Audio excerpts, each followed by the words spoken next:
Order the June 20th meeting of the Tiverton Town Council. Please stand for the Pledge of Allegiance. Allegiance to the flag of the United States of America and to the republic for which it stands, one nation, under God, indivisible, with liberty and justice for all.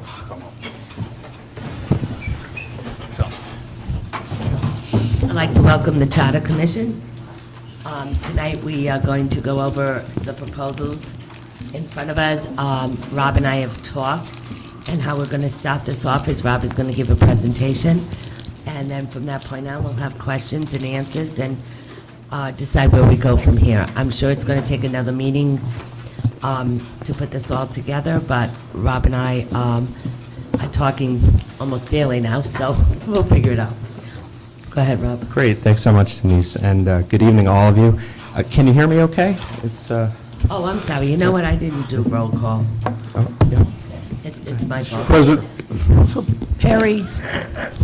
Council Shabbat. Present. Council Ryan. Present. Council Hilton. Present. Council DiMederos. Present. Council Edwards. Present. Council LeBeau. Yep. All present. Rob, I don't know if you called the meeting, did you? Is this I did, so Rick will just note that we're also at order at 7:03 with the Okay. quorum present. Thank you. I'm happy to make introductions, but I think we... I think we all Think know, we each other. Yeah, Unless people okay. want to.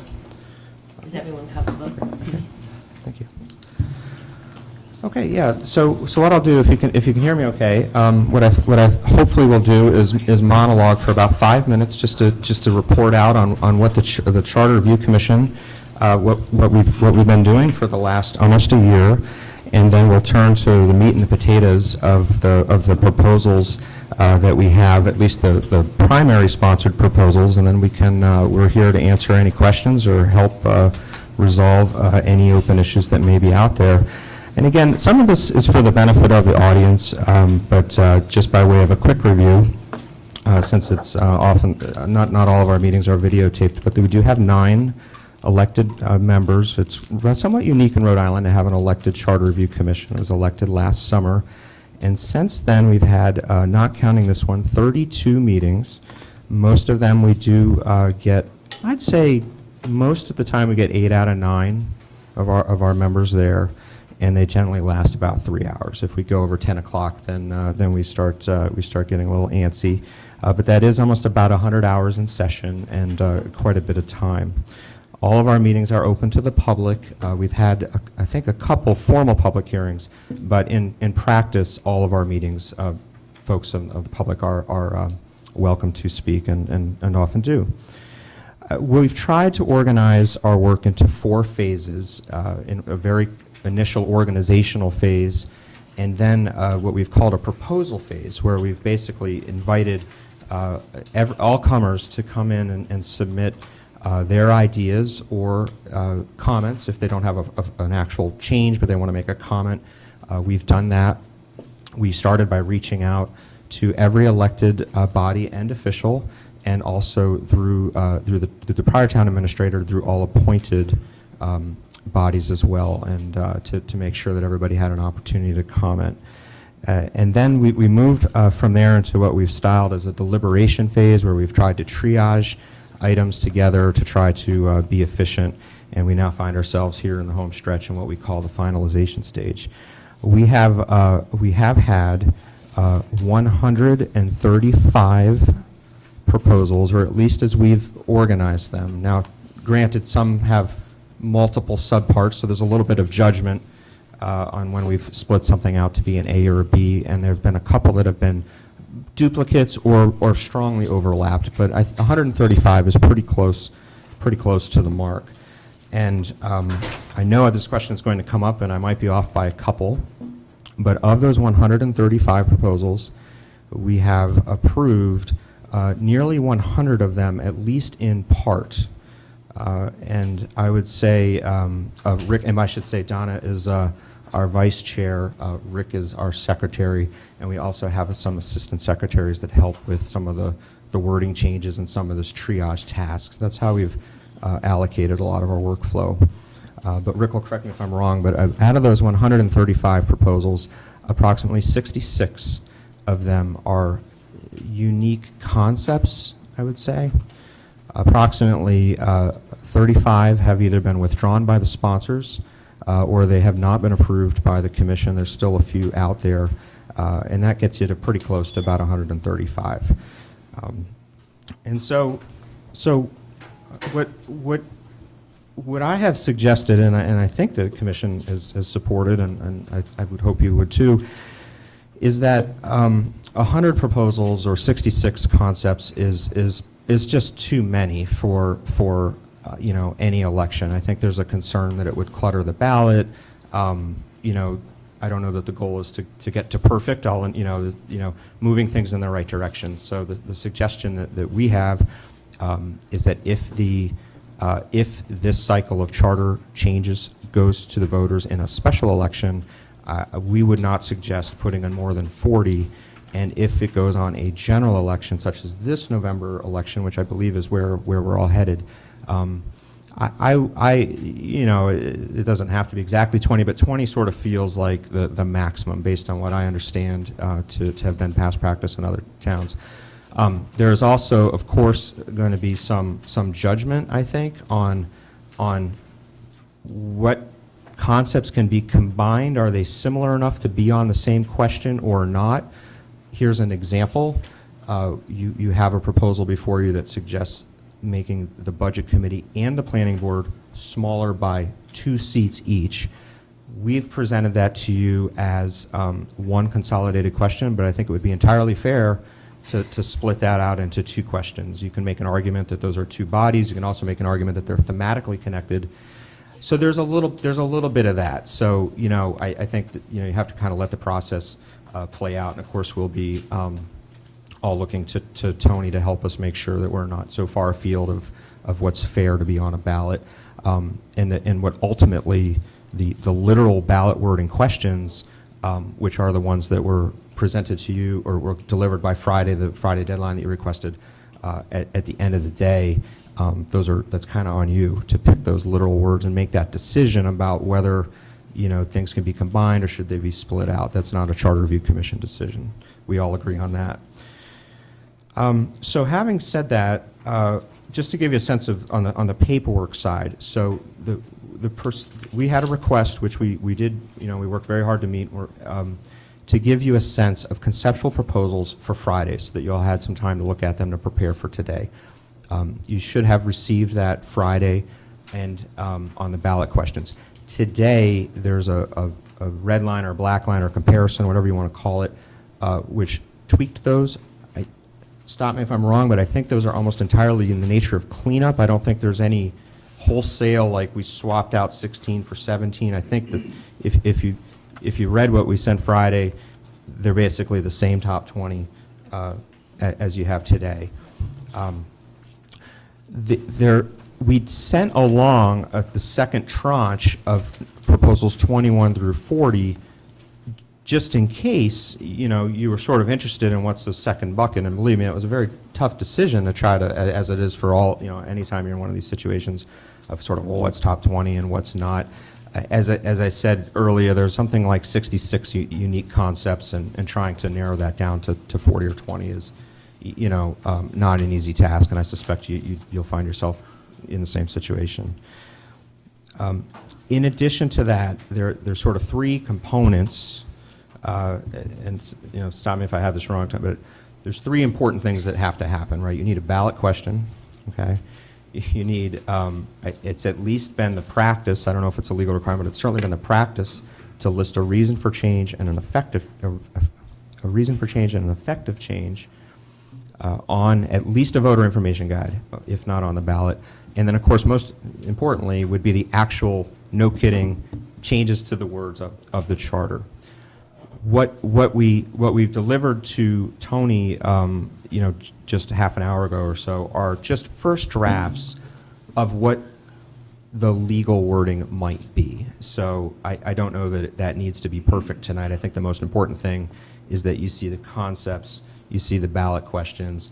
As things proceed forward to November, if that's where we're headed, we still have a fair amount of time. And actually, I think we do have a lot of time, and I want to reiterate how much the Charter Review Commission appreciates the opportunity to be here. We had hoped to start earlier, but I still think there's plenty of time left to really run things to ground. If there's any questions, I have one particular proposal that I have already signaled I think needs a really tight legal review. There's still time to work all that out, and we all stand ready to continue to assist in any way possible with that. So having said all of that, we're here for you. I can quickly, perhaps for the benefit of the audience as well, I can fly through the top 20, I can fly through the top 40. We also have a subset of proposals, which, and I'll leave that to you, Denise, is where we would really love to have a little bit more feedback from you. All of the proposals are important, and all of them you'll be interested in, but there's a few in particular that we think is especially the province of the town council, and we would really be delighted to have some dialogue on that. And for example, there's some casino items. There are some questions on department head duties and consolidation. We've spent a lot of time on the possibility of non-electors serving on boards and commissions. Those topics in particular, we frankly defer to you. We have some ideas. So if there's time, perhaps we could talk about some of those tonight as well. So I think, what's your pleasure? Should I just kind of fly through the 20 and then just pause and take questions, or? What's the pleasure of the council? Madam President, Yes. I just have a quick question for Mr. Coulter before we get into this. Mr. Coulter, you mentioned that in practice, the Charter Review Commission would be ballot questions, reasoning, and then the actual language. Is there a particular reason why the only part of that work product we have in front of us today is some of the ballot questions? Because it was my understanding coming into this meeting that we were going to come in here to review specifically what you guys were recommending to the council. Is there, if I say something? Oh, no, yeah, sure. Let's go. These are the basic concepts.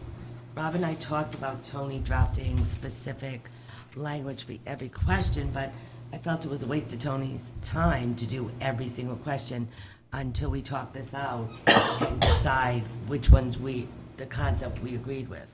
And then, because I felt it was unfair to give Tony 40-some questions and say, give me a specific language for the ballot if these don't even appear on the ballot. So that's why I thought that after this meeting or series of meetings, we decide which ones we want on the ballot, then Tony could do that. As we all know, Tony's very busy with us and other things, so I just felt that it was kind of a waste of time to have specific language for every question, and then the council saying, no, we don't want that. Madam President, if I may, I was under the impression, based on the discussion that we had at a council meeting about a month ago when we set this date, that it was going to be the Charter Review Commission bringing in front of us no more than 20 actual proposals for us to review. So perhaps I misinterpreted that discussion that we had at the council meeting, but I was under the impression we were coming here to do substantive work tonight, not to just talk conceptually about items, which I know that this committee has been very diligent about talking about those concepts for the last year or so. Madam President. I think I need to answer this. There are 20 priority questions in front of us. These are the 20 that I felt that they recommend highly and would like on the ballot, and that's what Rob said he would bring to me, or to us, is 20 of their top questions. I'm sorry if you're not satisfied with this, John, but this is the beginning of the process, and I thought that we needed to meet with them and see where we were going from here. And that was what we decided, and I apologize if you're not happy with this. Thank you. Christine? Well, I was just going to say, I looked at the agenda. It looks like we're having discussion and possible votes on the process, which I think I would appreciate, because I know you said we have a lot of time, but I had the impression that we don't have a lot of time. Don't have a lot of So time, but we have can- some time. Can you just, who's the one, is it you, or is it Yeah, Nancy? Who's got the timetable, when this has got to be into, or is it you, Tony? I don't Oh, know. I have August 6th to Yes. have them at the Secretary of State's At the office. Secretary of State. Right, so we, and I don't know if you remember when I first presented this, we would do this, we would do this, is it all right if I talk first? Does Yes. anybody have a problem with Yes. this? At the end of we would do it until July 1st, and then we would set up at least 2 public meetings, the beginning of July, way at the beginning of July. Yeah. And then by that point, I'm hoping that we have decisions, and me and Nancy have gone through this several times, and she's happy with that as long as we have what we want on the ballot by the mid-July. Is that true, Nancy? As long as I have it by mid-July, because it has to go through the budget committee and stuff, so, I mean, the Board of Canvas. The Board of Canvas. No, I'm sorry, I meant the Board of Budget Committee Canvas. does not weigh on this. No. Go ahead, Tony. I think the best timetable to take a look at, because it has to get, the questions have to get to the Secretary of State the first week of August. So, everything really needs to be drafted and approved by that last week in July. And if I may, I think the way to go about this is to determine which of the proposals are going to go forward. But my recommendation is draft the language that would go in the charter first, and then do the question language second. In my experience, one of the issues that always comes up is whether or not the questions that were placed on the ballot, which is supposed to be a summary of what is going into the charter, are descriptive enough. So you really need to have that language set first, and then the next step is to do the questions. I view these questions that you have in front of you now as a part of the concept of it.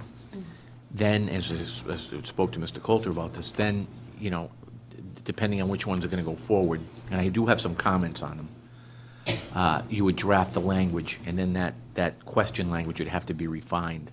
Because to the extent that there would be some issues with that, it's whether or not that the questions were descriptive and accurate in reflecting what would go in the charter. So you agree that you shouldn't have done the language for 40 questions until we really go over it? I wholeheartedly endorse that. All right, because do. I have had several discussions. I'm not making these decisions by myself. Oh, no, I think that's the way to go, because it's just, you can spend a lot of time on this stuff, and if it's something that's not going to go forward. Madam President. So each one of these 20, I'm just going to go with 20 because that's what we have in front of us, have some kind of backup in order printed first, and then you guys came out with this. So basically, the attorney's going to look over the backup that you guys produced per question that I'm reading here. So, for instance, the first one with the casino revenue, you have backup saying why and whatever, how you think that that's going to operate. He'll check it to make sure it's legal, and then this is what it'll be. The voters will see what's on here, but the actual backup, they're not going to get a look at.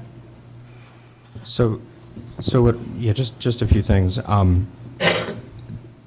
You've got 40 proposals on Friday, so I think we're focused on 20 tonight. unless Right, we well, want- I got a new paper when I sat down. I yeah. have 40 here. but Yeah, I so if you don't know what want to we're go, doing. just I just want to make, I don't know if we need to even go past 20, but just so you know, we have those. On the questions for the reasons for change and effect to change, we did talk about having some of those drafted, but we actually wanted to have the benefit of which originally had some indications of being of workshop nature. So we will definitely, in our final report, and given the time frame, we'll actually make sure you have something probably by 2 business days after our next meeting of recommended reasons for change and effects to change. Our proposals, when they're submitted, we require a sponsor to is sort of willing to raise their hand and triage or shepherd, as Rick might say, through. And so we will be asking the sponsors to take the first stab at that. So much like the actual legal language that Tony has a draft of, we'll give you something to look at and work with. But I agree. I think you sort of start with the concepts and see if we're in the area code, then turn out to see like, well, what is the actual charter going to say? My understanding of the way this is going to work is that the actual legal language itself, the sort of the long and legalistic wording, is on inspection as a public document at the town clerk's, but that's too lengthy to be produced on a ballot. And so that's where there's this art and science of condensing that in a fairly accurate and descriptive way so that there's fair notice to the voter. What I'm a little fuzzy on is whether the effect and the reason for change actually goes on the ballot or if that's just been a custom and practice to put in an information guide, and that I'm just not certain of. An information guide is customary. Yeah, but the two things that are critical are the ballot question, which is truly on the ballot, and the legal language, which is truly the charter. That's correct, And yes. then the bridge might be, the thing. And what I think, what my expectation is that based on some of the content and the feedback we have tonight, may inform some of those final. But we'll certainly serve those up to you. I can commit to having those to you within 2 weeks, and or faster if that is. Well, And again, these are starter drafts. Tony and I have discussed this. He's happy to have starter drafts, and then he's gonna run with it from there. Right, so, because when I looked at these, I knew there had to be lengthy Yeah, reports yeah. behind And some each of them one still have and open why. questions that, Okay. And I would say too that to reinforce, there have been more than 20 approvals, and so I'm not naive enough to expect that all of you agree with every single one of the 20, and that's why I think it's important that please be aware that there's a pool to dip from that go down to 40 or down to 60, and of course we're standing by to help resolve any questions. I'm not quite sure this is going the way I want it to be quite frank with you. I think what the council needs to do is, I'm going to go through each question. And if any of you have any questions for Rob concerning these questions, and if you want to do any discussion regarding it, then if you don't, we'll just move on and read each one.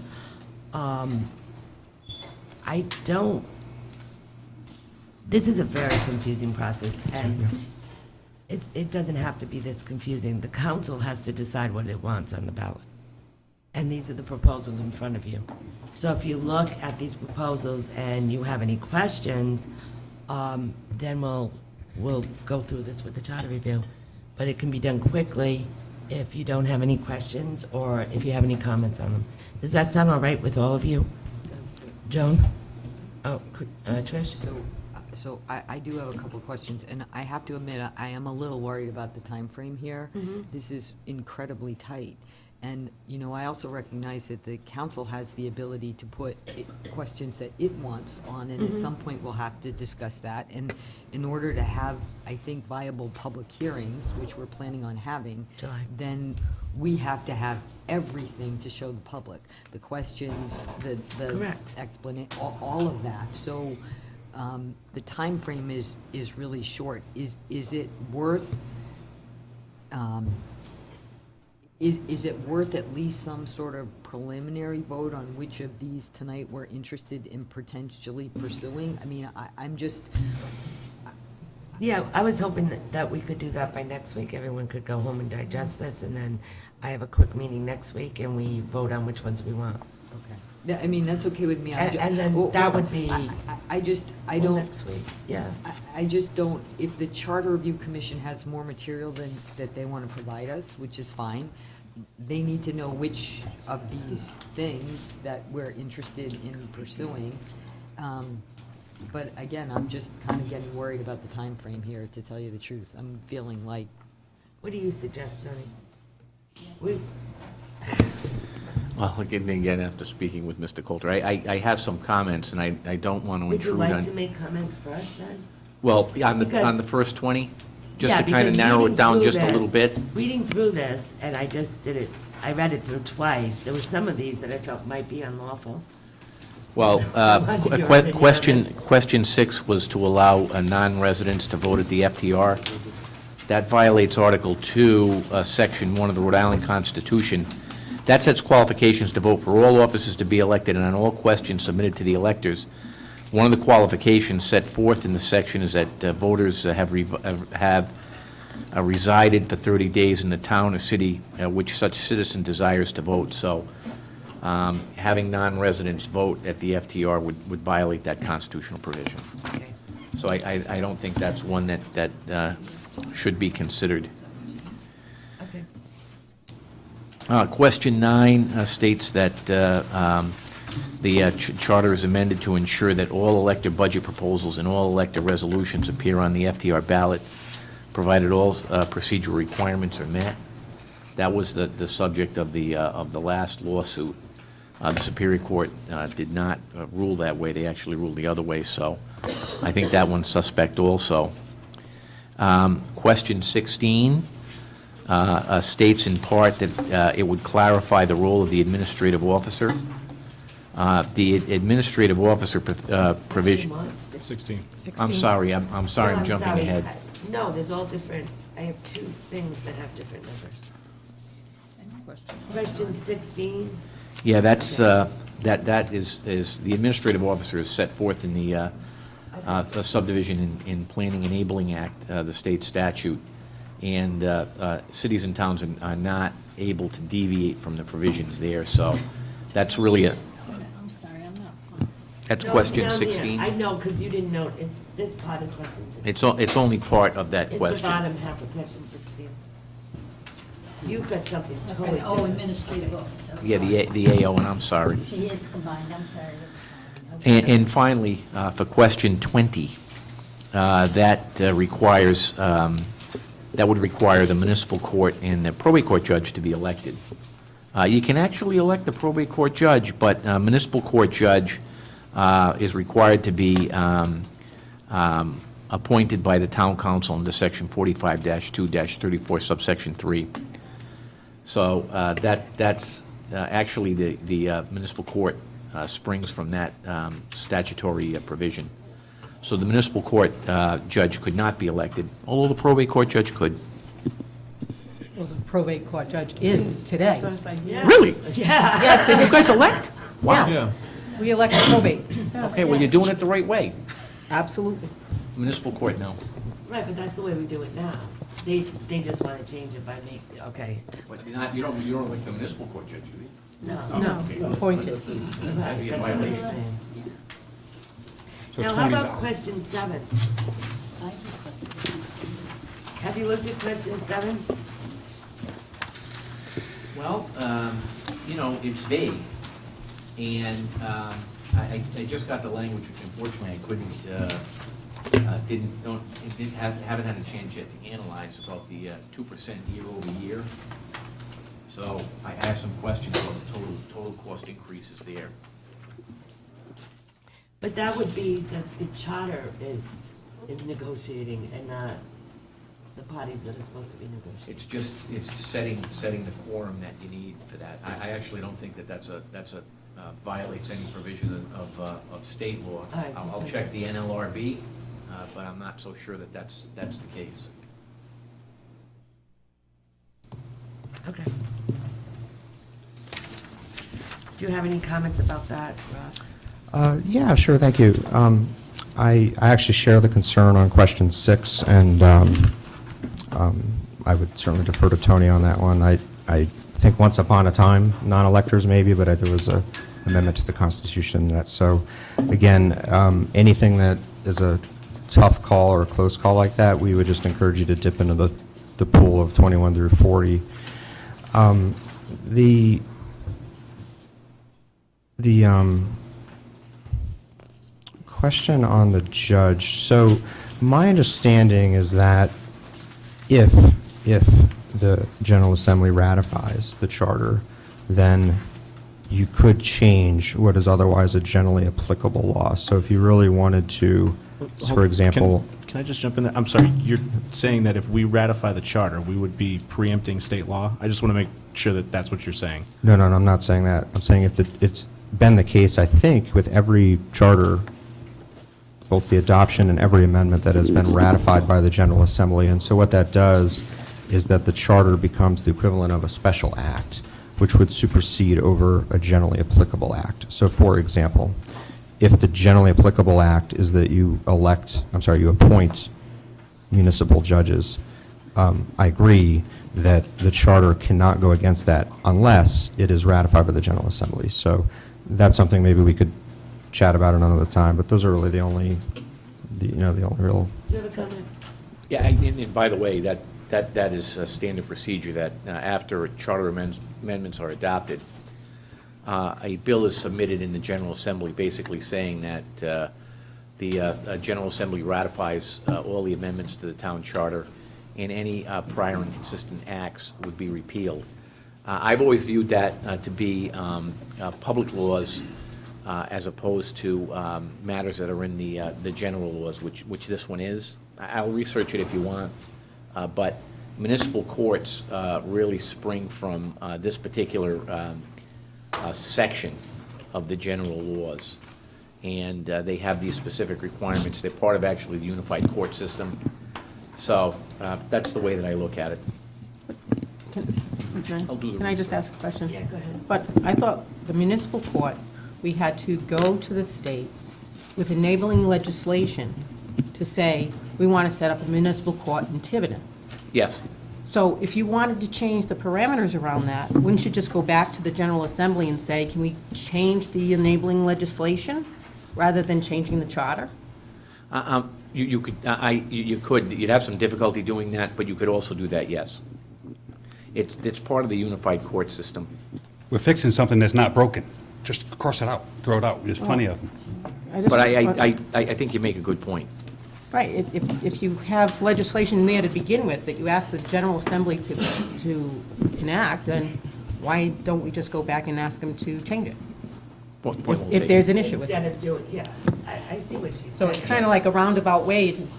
So if anybody's looking at the state statute, they're going to see one thing, and then they'd have to make sure they checked everything to the lowest level to see if it's changed. So it doesn't make sense to me.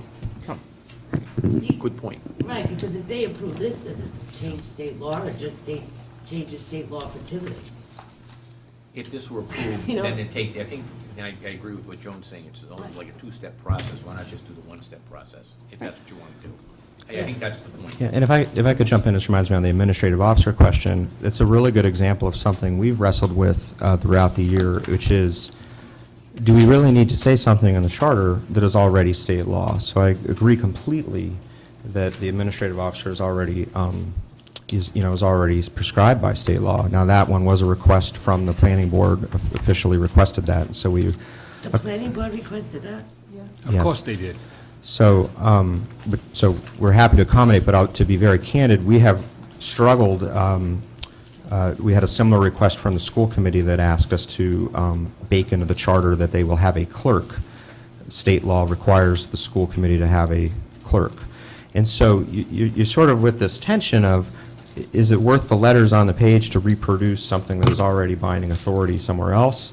Or does it make it for easy reading to kind of have it in one place so that not everybody has to be a lawyer to so I share the comment on the administrative officer, and it's something that we've wrestled with in a variety of places, and it's sort of come to these spots where if we thought it was a really short thing, like the word clerk or the word administrative officer or maybe a quick statutory reference, we've tended to go with it just to make it easy on the reader. But we agree, I mean, if it's already binding authority somewhere else, it doesn't have to be in here. Does anyone have any comment? Go ahead. I have one, just because I think that there are a couple of questions that are like this. One comment in general on this whole idea of the charter versus state law, which, and this is, Tony, please correct me if I'm wrong, but my understanding is that the Constitution, in granting municipalities the ability to create a charter, gives the municipalities fairly limited authority over certain things, like their form of government and how they set the budget and everything else. And everything else is supposed to be in concert with state law. In other words, the state doesn't cede those things which it holds for itself to control. However, for some things, they do seem to be willing to make an exception. For example, I think it spells out that planning boards are supposed to be a certain side, or zoning boards, or whatever it is. But, a municipality can go and ask that, in their case, that their board be less. We can't get that many volunteers, we're a small town, for whatever reason. And so some of those things that are small, the state seems willing to grant. On the other hand, there are things in here that are much bigger, more complicated questions. And whether or not the General Assembly would ever go along with them, and whether or not the state would ever cede those kind of powers to a municipality, is unclear to me. And I guess one of the questions for the council is, you know, where do people stand on wanting to get into this kind of tangle? I mean, the little things like how many people on a board or a commission, if it's spelled out in state law, well, maybe we ask for a hall pass on that. But, you know, some of these other things like, you know, people having, you know, the state defines what an elector is and requires that people be electors to vote in elections. I want to be careful of going down the rabbit hole of wanting to take on too many of the things where the state reserves the power for itself. And, you know, we're going to be potentially sending this thing forward that, you know, many members of the General Assembly might look at, even if they don't live in Tiverton, and go, wait a second, we are not opening up. This is too much. So, I mean, Tony, do you have a perspective on that? Well, yes, typically what happens is if a law has statewide application to all cities and towns, that's reserved for the state. Certain taxation issues are reserved for the state. Others, there can be modifications on what is done, but, you know, I'm just doing the top 20, but there's some things like, for instance, question 6, that's in the state constitution, that's not anything that you can do. So that's something you want to stay away from. The enabling acts for zoning and planning, they have statewide application. To the extent that cities and towns have changed memberships on their zoning board, it never goes to the fact that there has to be 5 members there, and that the quorum is 5, and 4, it takes 4 to vote for that. That can't be altered. What some cities and towns have done is made it so they get to appoint additional alternates. In the Zoning Enabling Act, it's 2. Some communities have asked for 3 and even 4 to make sure that they have people that are there, and the General Assembly has said okay to that. So I think that's the kind of things that you're looking at for statewide application on it, and if you use that kind of as a guide, that should be a good way to go forward on this. Councilor Edwards. Thank you. I want to echo Councilor Hilton's comments and also say I think the distinction is really between the state being a sovereign entity and the town of Tiverton being a municipal corporation. So we are a much different entity than the state of Rhode Island, and I just want to make sure that the members of the Charter Review Commission are aware of that. And then for the solicitor, on several of these questions, I was concerned that they may be in conflict with Article 13 of the state constitution, which governs directly how charter amendments and creation can be handled. Specifically questions 1, questions 2, there's several of them in here. And then also I wanted to mention as well that under Article 13 of the Rhode Island State Constitution, again, this has no bearing at this point in time, but if we look back at the way the initial CRC election was conducted, that was not in accordance with state law. All right. All right, Tony, any other comments at this point? No. Can we pause on a few of those, or? Go ahead. Well, I've never heard about the election, so is that? It says specifically in this. Well, I think we're going off topic. Well, not to You get off guys called topic, the but election, right? but I know, I understand it's over at this point. You can't go back and revisit it. I just wanted to make mention, so for anybody watching at home, that the election is supposed to be conducted per the Rhode Island State Constitution with the ballot listed in alphabetical order, and I know we did a lottery for ours. So just something that came up when I was reviewing Article 13 of the state constitution, that I noticed an inconsistency in the way the town conducted its process versus the way the state mandates we conduct our process. I see, okay. All right. Anybody else right now on the council? Does anyone have any questions regarding any of these questions, or would you like an explanation for all of them? It could take a lengthy period of time. Go ahead, Joan. Well, when we had the last mega charter review change, it was for the FTR. And so that's the one I'm familiar with. That was in 2011. And my recollection for that was we were actually given the charter wording, redlined, so that we could understand what the change was. We could talk through each of the lines, each of the changes to the charter itself before moving it forward. We'd have a public hearing on the wording of the charter changes, and so that everybody would be aware of what the language was being changed to. And we could discuss it and tweak it, modify it.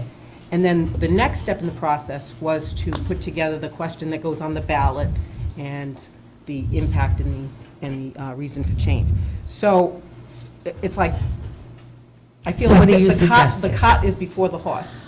And when I read some of these questions, I was like unclear as to what part of the charter it was changing. So where is the change located in the charter?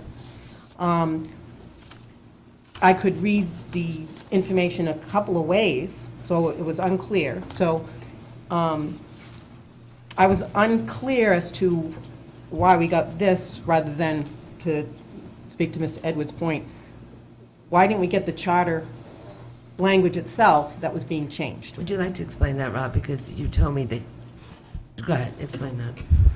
So, Well, I thought Denise, you already did a nice job of this. This was originally meant to be a first pass workshop, and I was going to monologue and give you some of the very brief reasons with the others to correct me if I got something wrong. But we are, and meanwhile, we've served up some of the legalese so that we can get an early jump on that. But would be delighted to come back and we can give you reasons for change. By the way, I remember every single one of these 135 proposals, except for maybe a couple, were submitted on a submission form, which includes reasons for change and effects for change. Those are publicly available documents. Most of them are on the website. So there's no new information. It's been out there, and we can gather that really, really quickly and come back and give you as much detail as you like. Or I can monologue on these for perhaps 2 minutes and tell you very quickly, to orient to what the thinking was on some of these. Well, obviously, the way we did it was not the way the council wants it to happen, so how would you like to go forward? Would you like to have them go away and come back with what you like? Because it's fine with me. I would like that. I would like to see what I'm looking at and how it got to where it is. This is like talking about the three little pigs and had a good day, close the book. I mean, come on. Well, What we could, I think I'm looking at this a whole different way. Do we like the concept in any of these questions? Because if we say, look, we're not going to do question 1, that's it, then why go through the worry of putting through the charter language? But maybe I looked at it wrong, and I would have loved to have your input before this all started, but it's fine. But if that's the way you want, we can send them back and tell them to give us the language. I really don't care. Can I just? No, not right now. So what do you think, guys? Well, go ahead, Joan. no, I go back to the idea that I think, and like Councilor Shabbat, I mean, there are some of these that I do have questions about that I don't totally understand where they're going with this. On the other hand, there are some that are pretty clear, I think. And I do think whether we do it tonight or we end up asking some questions and coming back next week, in the interest of getting this done on time and getting this into the November election, I think at least we should decide fairly soon at a preliminary level which of these concepts we want to go forward with and which concepts we don't think are appropriate to go forward with. So whether we do that tonight or whether we come back next week and have a meeting, I'm happy to, I have some questions about some of these, and I'm happy to ask those tonight and try and get some clarification to help me make that decision. All right, so I'll go through every question. Question 1. Anybody have any questions about question 1? I do. Go ahead. I believe question 1's a policy decision, and it shouldn't be on there at all, so I'd like to have it scratched. Anyone else? Madam President, I would agree just based on the fact that we as a council have spent an inordinate amount of time looking at this specific source of revenue that is not addressed in the charter. And, the casino subcommittee has the whole report. We've spent multiple meetings on this discussion item. And I think that we're approaching the point where we're going to look at actually doing this by ordinance. Any other comment on question 1? May I ask a question? Are we commenting or are we We're doing gonna make decisions. informational questions? I think we should make decisions, Because then if we want to get rid of some of these, then why go through the worry? If we don't like the concept, then why worry the language or anything else regarding this question? Why put anybody through any more work if we don't like the concept? Do you all agree with me? I do. Yeah, Madam President? Okay, yes. So I originally, when I was doing the, looking at the money for the casino, I originally was going to go through the charter revision. I think that was where I was thinking at the beginning. But the more and more I worked on it, the more I realized it is much more positive, I think, points to go with a resolution than to go with a charter revision. So some of the subcommittee has been working on that, and I think actually the town council has also talked about it. So I'm not really sure what do you want to do with that. I think that, to me, it should be, I'm thinking, A resolution. thank you. Ordinance. Thank you, that was just like, okay, but that's where I'm going now. That's where I'm going with it. Is it So I think appropriate this for me was to too make a many- motion to remove number one? No, I just think that this is just the final thing. I think this is just very problematic. So, and I know that, and I know that's not popular for you, because I realize that you guys have also worked on it a lot, but we, the other side, we've also worked on it a lot, and it's just, that's where I'm landing on it. It should go with an ordinance. Council Hilton? I'm not entirely convinced that an ordinance alone is the right way to do this. I'm not convinced that there doesn't need to be some combination of potential charter language that then directs an ordinance. But this particular question, as it's written, to simply put it all into the general fund, at this point, I can't support that. I think we need to, I think this is a plan that needs to be more fleshed out going forward. Councilor Shabbat, do you have anything?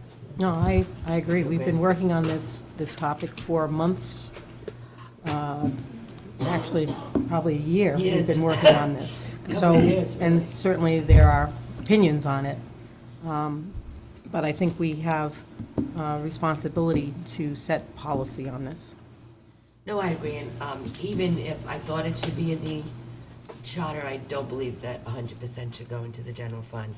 I've always believed that we should pay off some debt and put some towards capital and make, like the way that Chris explained it, as piggy banks, so that, right? that what I did? You did, you have said piggy banks in the past, where we allocate specific amount, and certainly some in the general fund, but I don't think all of it should go in the general fund. So I don't like this question at all. I just want to clarify that, because that was not just me doing that. Oh, it was other I mean, I had many conversations with many people in town, so that was, it was just It like, was yeah. before you showed up, the piggy banks were actually talked about. Yeah, I was doing, but I think I was calling them buckets, but it's like, it's the Okay. same idea, it's the same idea, but that, I just want to make sure that that's not Oh, it's not me. your idea, but Okay. we've talked about it through. Yes, yes. Many workshops I've been at where Okay. you've been at. Yep, okay.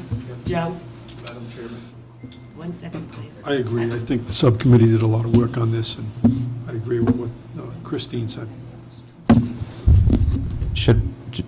Why don't I, Go ahead. do you mind if I'm not, I think Nancy's all set, but, Can I just say something? yeah, no, do you need to we gotta get a microphone, though, do you? No, just get to the microphone. I know, Um, just announce who you are and your address. Chris, I'm delighted that you have spent a great deal of time researching this and have put a great deal of thought into it. It's a little unfortunate we weren't able to share that earlier, because we both would have been able to perhaps support one another and do a better job converging on things. However, would you please at least summarize for us your research's thinking on what the motivation would be for what did you call it, a resolution? Ordinance. Ordinance? Yeah. So I'm not familiar with how that would differ from the charter, and if you could kind of help me, I would appreciate that. Tony, Actually, we've had multiple documents that are public documents that we've discussed this at town council meetings. So the information has been available for months now.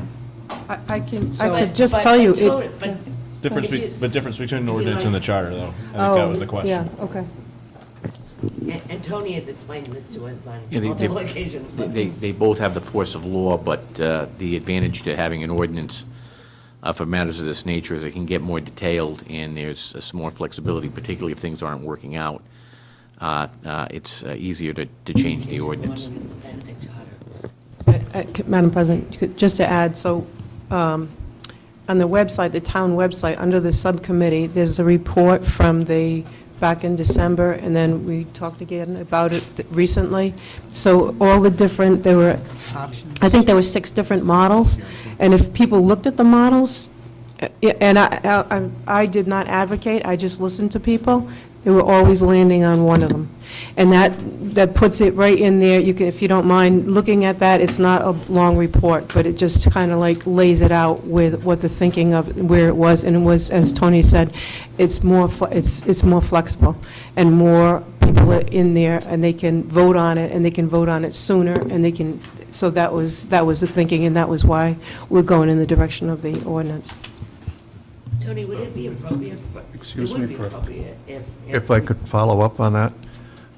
Tony, when you describe flexibility, are you referring to the fact that you would not have to wait 4 or 5 years for another charter review to make a change versus a resolution or an ordinance where you could make a change on a much more timely basis? I'm trying to understand where this flexibility comes from. Is it a timing issue? Or is there something in the way the language for both of these, which you said, have the force of law available to them?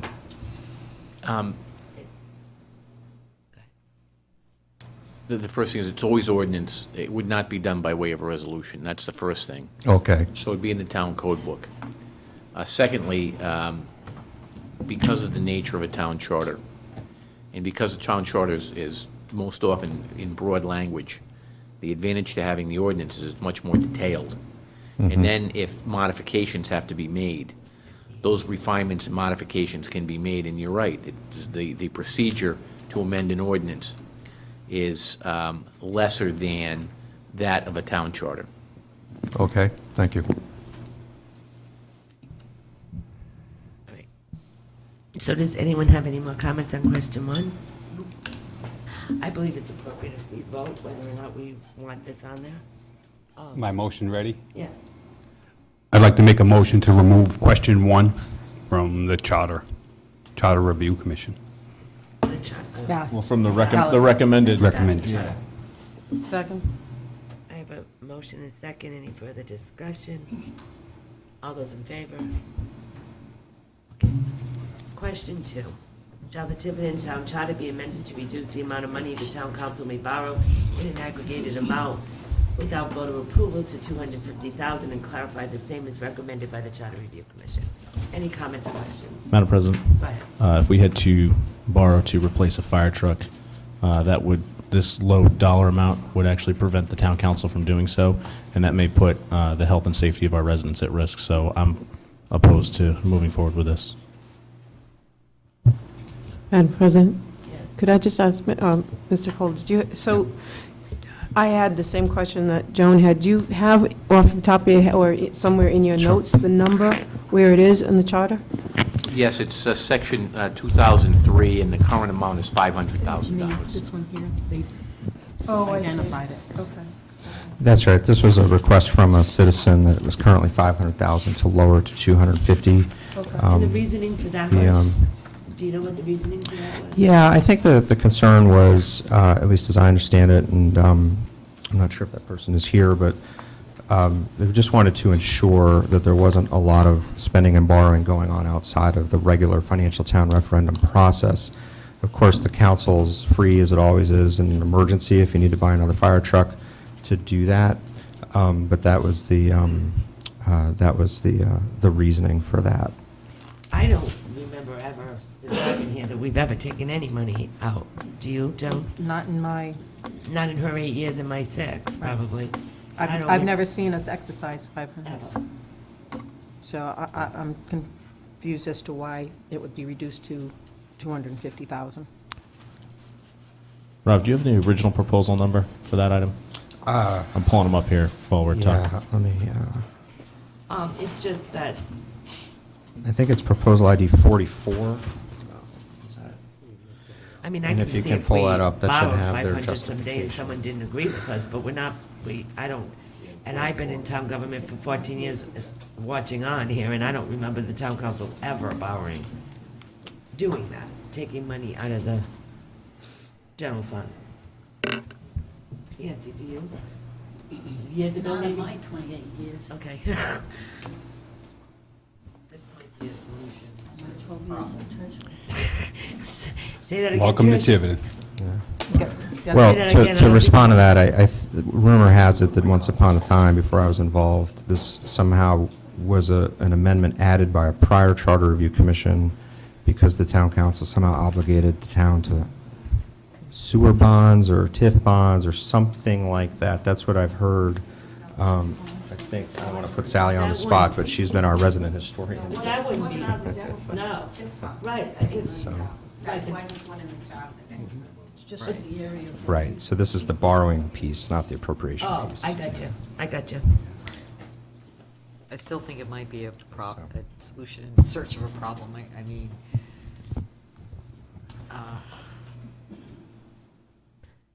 Any other comment? So Rob, this was your commission that really wanted this. Well, they approved it, but Well, it was suggested from. It was, yeah, and I don't want to overstate the position that these are in a perfect Right. rank order. I think that, if I had my druthers, it would be helpful if, instead of putting us in this kind of conflict situation, we could come back in a week and give you more detail on this, see if you could work it out. But another approach is, like I said, there's so many that have been approved that if you think it's a tough call or a close question, then there's other great, if we all agree that we really shouldn't put more than 20 on. So I personally don't think we should put more than 10 on, to tell you yeah, I the mean, truth. and I Madam think that's where Middletown is, so. I was just going to comment that Middletown, they actually didn't want to put more than 5. I think Yeah. 10 wound up on the ballot, but, they were really hard pressed, and they wanted to keep it under 5. I mean, so To that we need to. That's why I think we should be focusing our efforts on what the commission truly believes should be in the charter. And I was hoping that we Yeah. were originally going to be looking at that language tonight. So. well, I mean, in my opinion, just saying, if there was a history of this in the town, a repeated history of this, I could see it, but it's not something that seems to have been subject to a whole lot of abuse. I'm not sure that the difference between 250,000 and 500,000 is that big a deal. I can't imagine any council wanting to do this unless they were in really a dire state of emergency, because I can't imagine, anything that would probably annoy the voters more. So I'm just not sure that, in my opinion, that this question, if we're having a limited number of questions, that this question, based on the history, rises to the level of being one of those select questions that gets on the ballot at the end of the day. Sally, did you want to say something? Can I just add one more Yes, item? go ahead, John. So one more item is there's a difference between what was originally sent to us in the draft and the red line here, and where it says absent, or clarified major appropriations, absent emergencies. I mean, we would have to see what that standard is, because is that something where it's a state of emergency? Because there's a whole process that goes around that, versus, hey, we need to just replace a fire truck. So, I mean, that there's that sentence in and of itself gives me a little bit of pause as well. Yes, Sally Black. I know it's not a public hearing, but I'm the official liaison from the school committee and I've been to every meeting, so I just want to remind everyone that beside the TIF bond, which was a vote of the council in 2002 to take $8 million for the sewer bond up in that area, that wasn't taken from the general fund. But one year at a financial town meeting, Mrs. DiMaggio will remember, we were promised that if everything went well, we'd get $100,000 when we needed it. If we took that off our budget, it was one of those last-minute We didn't things. get it. And what happened was, they took a vote of the council that night to give us the money, and they decided we'd have to go to a special town meeting. So we had to call a special town meeting for the $100,000 that we were promised, and we had to get people on the phone just to come to get the quorum to get that money. So that's how serious this is. They really had to have a special town meeting. So it certainly hasn't been abused. It'll also cost the town $10,000 to $20,000 if something did happen to get on the ballot for the folks to vote on. So it doesn't make any sense. Well, this is just saying that this is Right. just saying we can take 250 out if we need it. Right, but if you need 251, now you go into I referendum. know. Well, then Well, you have say to- that, but if you're going to put a No, number it's on true. something, It's true. there's no sense in, we didn't use it, nobody abused it, so why have it there? Let's save this charter for the stuff that's really important for the town. Anyone else? Do you want to think about it, or do you want to make a motion on this? It's your choice, town council? I'll make a motion. Okay. I make a motion that we scratch number 2 and leave it at the 500,000. Second. Motion been made and second. Any further discussion? All those in favor? Question 3, shall the Tiverton Town Charter be amended to change the number of required signatures by elected budget proposals and elected resolutions from 50 to 28 as recommended by the Charter Review? I have to be honest with you, I am confused on this one. Where did you get the 28 instead of 50? Because most people, and I've been on the council for a while, a lot of people felt that that number should go up. So, you went down, not even, where did 28 Yeah, come we're from? 28, come, not 25 when I said. Yeah, not 25. No, it's a great question. It's a great question. We spent a lot of time on this too, and we considered this quite a bit. And where we got the number 28 from is that it is the same rate of signatures as it is to declare and gather signatures as a candidate. And so it's something like 4 signatures per day.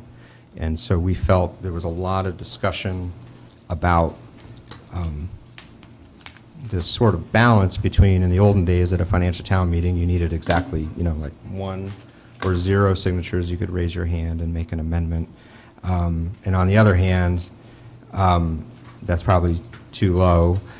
There's also been really no evidence that we haven't been overwhelmed with, budget requests and resolution requests. We've had some years none, sometimes 2. I think one year we had 3. So we did get a lot of feedback about trying to make access to the ballot easier. And so we had all these debates about what is the appropriate amount of signatures, and ultimately we felt that the only thing that was fair would have it be tied to the same amount of signatures that it took all of you and all of us to go and get. I'm confused. Can you explain that? I'm really confused with that. Yeah, I'm really confused. I mean, with- it's 50 signatures for us to 50 run. signatures for us to run. that's right. But you have more time, so it ends up being a rate of something like 4 I mean, per day. Madam so, President, if I just got to ask the question. I mean, if you can't get more than 4 signatures per day, Yeah. I mean, no offense, but I can walk up and down my street and get the 50 signatures I need to run. So I'm just confused as to why Yeah. that rate was applied. It seems kind of backwards to me. Well, the rate is already established by state law, so that, the Is rate that- of is- 4 per day Is the rate codified in state law, So- or is that just a mathematical equation Tony's used to get to looking that? very Because confused with I that. thought that was the signatures were set by statute. They are. So, But candidates. So, But for all, yeah, but I mean, is the statute, does it say somewhere in state law that, in order to run for office, you have to get at least 4 signatures per day, or does it say you need to get 50 signatures? Okay. No, I mean, it's to 50, run, but to they run for give you- U.S. Congress is like thousands of signatures, so it varies by office. I mean, yeah, I don't know that it's thousands, but just to answer your question, it was, we were trying to find some rational basis to tether this to, and we felt like the only indisputable rational basis is to tie it to the same rate of signatures. Not everybody is in a condition to take off of work, and, as we all know, gathering signatures can take some time. It can take, over an hour to have a quality encounter with somebody. So we want some amount of signatures to show the necessary modicum of support, but we also want to make it easier to have access to the ballot. And a lot of these proposals are in that Did I leave something out, Bill, or? No, As long as I just don't repeat anything I said. It's something I've left Yeah, out, please. Thank you. I would Just to make just sure. like to add, I think when we look at this, I mean, we've seen numbers from 200 to 28, and, we looked at this, and we said, look, we want to be fair. We know the council wants to be fair. Some people have said, well, this is going to slow down frivolous budgets or whatever. As Rob has indicated, the past history has not suggested that there are a lot of frivolous budgets being submitted. So I don't think that that's a valid argument, but in the interest of fairness, and I was one of those who helped support this particular calculation method. At the time, I didn't know what the number would be. But I said, look, there's probably no more important role in this town than to be a counselor. And you folks all demonstrate that by all the things you do and what happens. And I said, that would be, to me, a very responsible rate. If in 2 weeks, you get 50 signatures, that, I'm not judging whether the 50 number is right or not, but it's apparently been our history. So if we have only 1/2 of the time for a budget, then why not use that same rate? It would seem to me that that is every bit as consistent and fair. Now, if you said, gee, for being a counselor, we probably ought to have 100 or 150 signatures instead of 50, then, it would make sense to proportionately adjust that particular estimate accordingly. But I don't want to get into that particular argument, other than to be fair and consistent with what the practice of the town has been, which has been the four signatures per day. So that's where it came from. It wasn't something we just plucked out of the air. That's a little bit of the background for you. Thank you. Thanks, Bill. Yeah, all I have to say is if we're only going to cut this to 10, I don't think this is a big priority one. But go ahead. I'd like to make 2 points. One, I'm not really comfortable comparing FTR signatures to candidacy signatures. I think that's an apples to oranges comparison. Because, at the end of the day, if you're running as a candidate, there's a very long period of time between the time you get the signatures and the time people vote. So there's a very long period of time for people to make up their mind about whether or not they are happy they signed your papers or wish they hadn't signed your papers or whatever it is. It's a different thing. The FTR there's a much shorter time frame, and there's not nearly the same ability to get information out, accurate information out into the in front of the voters so that they know what they're voting on. On the other hand, sometimes I think rather than trying to reinvent the wheel here, we should look at some of our sister communities and how they do things. And right now, there are 14 communities in Rhode Island that have, if not an FTR, some sort of budget referendum or ability to call a special, referendum if you don't agree with the budget. In other words, there's some sort of voter override capacity. And I will admit, I haven't looked at the timeframes completely, so I'm not sure they're all 2 weeks. I will do that. But I went and I looked at the charters of all of them to see on a relative basis the number of signatures that were required to put a petition in front of the voters. And we are way the statistical outlier here. At the top of the heap, it's about 25% of the electorate. The median is 3. Most of them are either 5% of the electorate or 3% of the electorate. That's pretty much the sweet spot. There's a few higher. We're not even at 0%. if you take 50 voters and compare that to the number of registered voters in Rhode Island, our requirement for an elector petition is 0.39%. And when you round that in your spreadsheet, it doesn't even hit, half a percentage point, it shows up as a 0. So compared to most communities, we are way far off the mark in terms of the number of elector signatures that are required. Now, again, I'll admit, I didn't look at the time frame, and maybe that needs to be something else. But, I am all for the electors having access to this budget. On the other hand, this is serious business. And I can tell you now that I have had people say to me who have signed various petitions, I wouldn't vote for it, but, they're my neighbor, they're my friend, their kids are on the same ball team that I have. Having an electorate that is informed enough to say, look, we really don't agree with what the elected budget committee, remember, they elected the budget committee to do this, saying, we elected these people and we don't agree with what they're doing, we want to do something else. I think that 50 signatures is I don't think 50 signatures is enough, and I really cannot support going down to 28. I think that it's too serious to have something where a petition ends up, it shouldn't be impossible, I am not saying that, but it's too serious that, a budget petition ends up on the ballot because, half your signatures came from people who said, well, I might not vote for it anyways, but, they're my friends, or our kids play softball together, and I didn't want to cause a problem. And people really need to think about,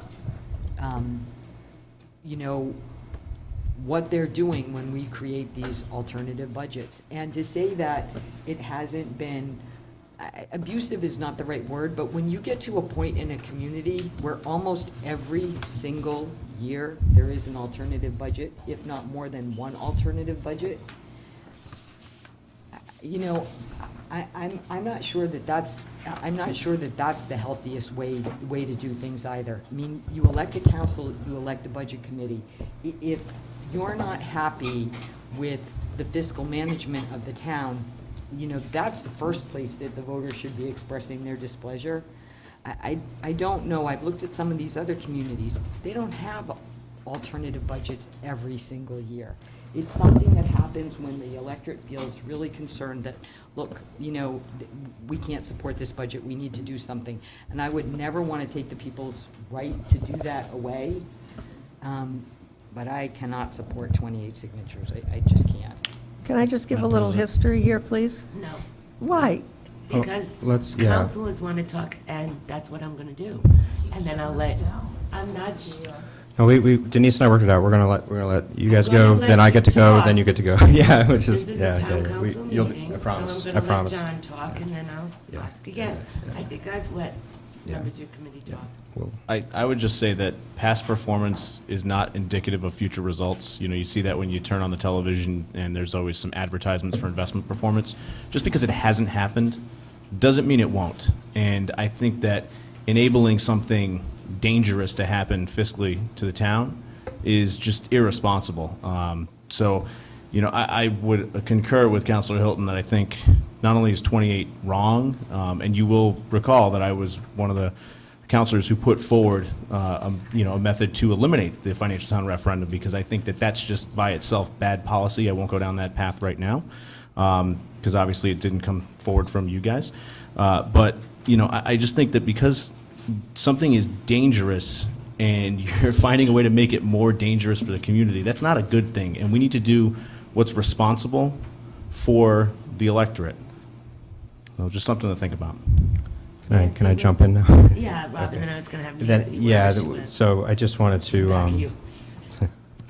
I'm going to ignore any suggestion that we're trying to do anything dangerous so that the voters don't know what they're voting for. But I agree with Councilor Hilton on the comparisons to other referendum towns. And I wholly understand that there are other towns that just have a town council adopted budget. But I think we have to remember where we've come from. And where we've come from for hundreds of years is the financial town meeting.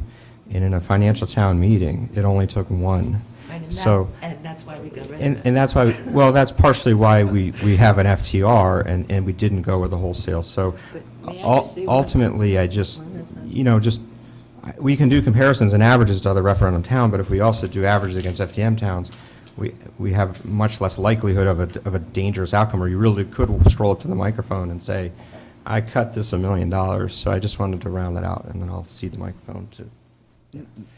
Just to clarify on that, all these communities in Rhode Island who have some sort of FTR, it might not be exactly like ours, but it's a similar thing, they all came from FTMs too. We're not the only one. Every one of them came from, I mean, at one point in almost all of Yeah, New England. everybody was an FTM. Everybody had an FTM. Yep. So, those communities have all, evolved from that too. It's not, our FTR is not unique in that we were the only ones that had an FTM that moved away from it.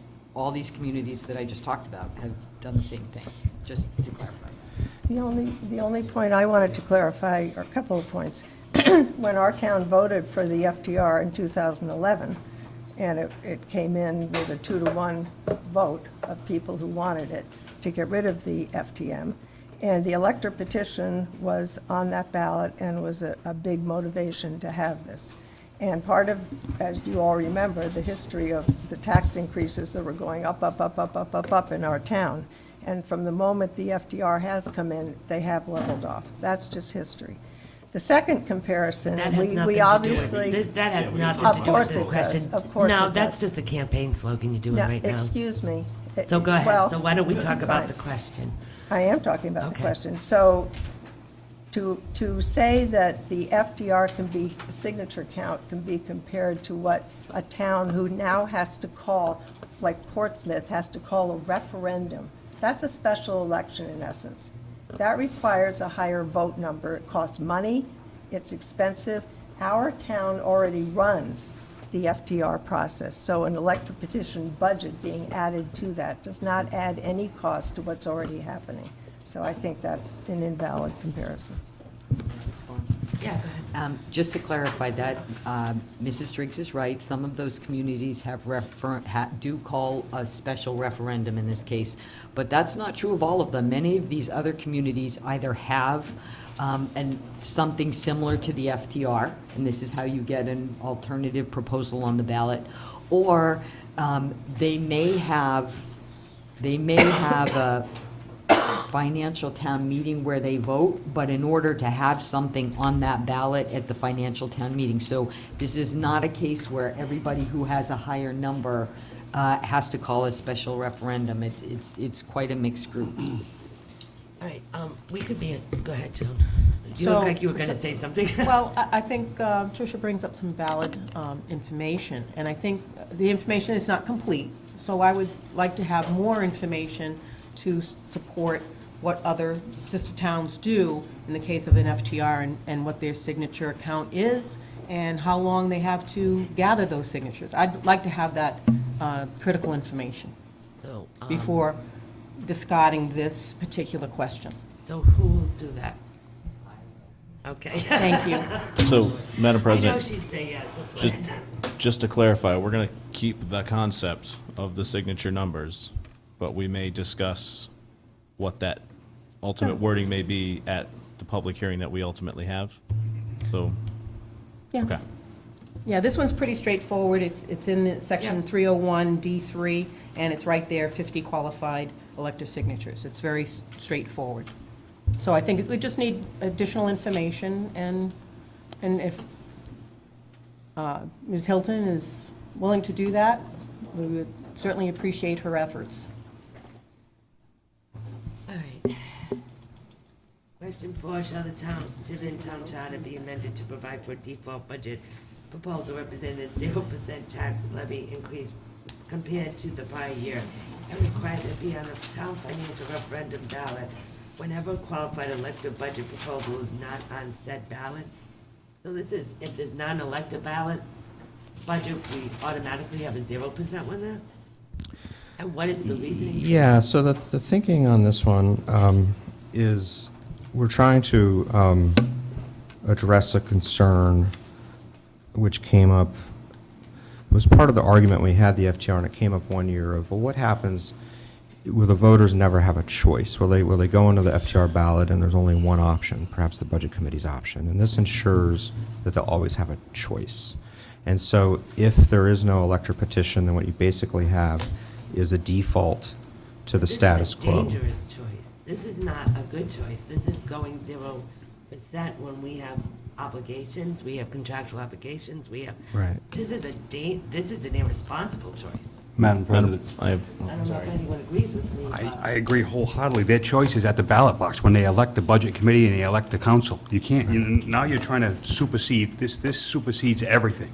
If we have it, you have a elected board who puts a budget together. The people had already spoken. They don't need to see 0. They agreed to put these 7 or 9 people to make a budget. And now you want to say, well, maybe they shouldn't have elected them. And now we're going to put a 0 out there because we don't care that you need 2%. I mean, these people run this town on a shoestring now. And now you want to take the shoestring away. Tony, is this legal to put a ballot question on a ballot that we know would never work for our contractual obligations? Well, this is unique, I know. but there would almost certainly be some problems later on if there was issues with the contractual obligation. The 0% tax levy increase doesn't address the expenditures, so essentially what would happen is you would have this alternate budget and with a different tax levy increase that would essentially cause some rebudgeting later on. I think that's the practical effect of it.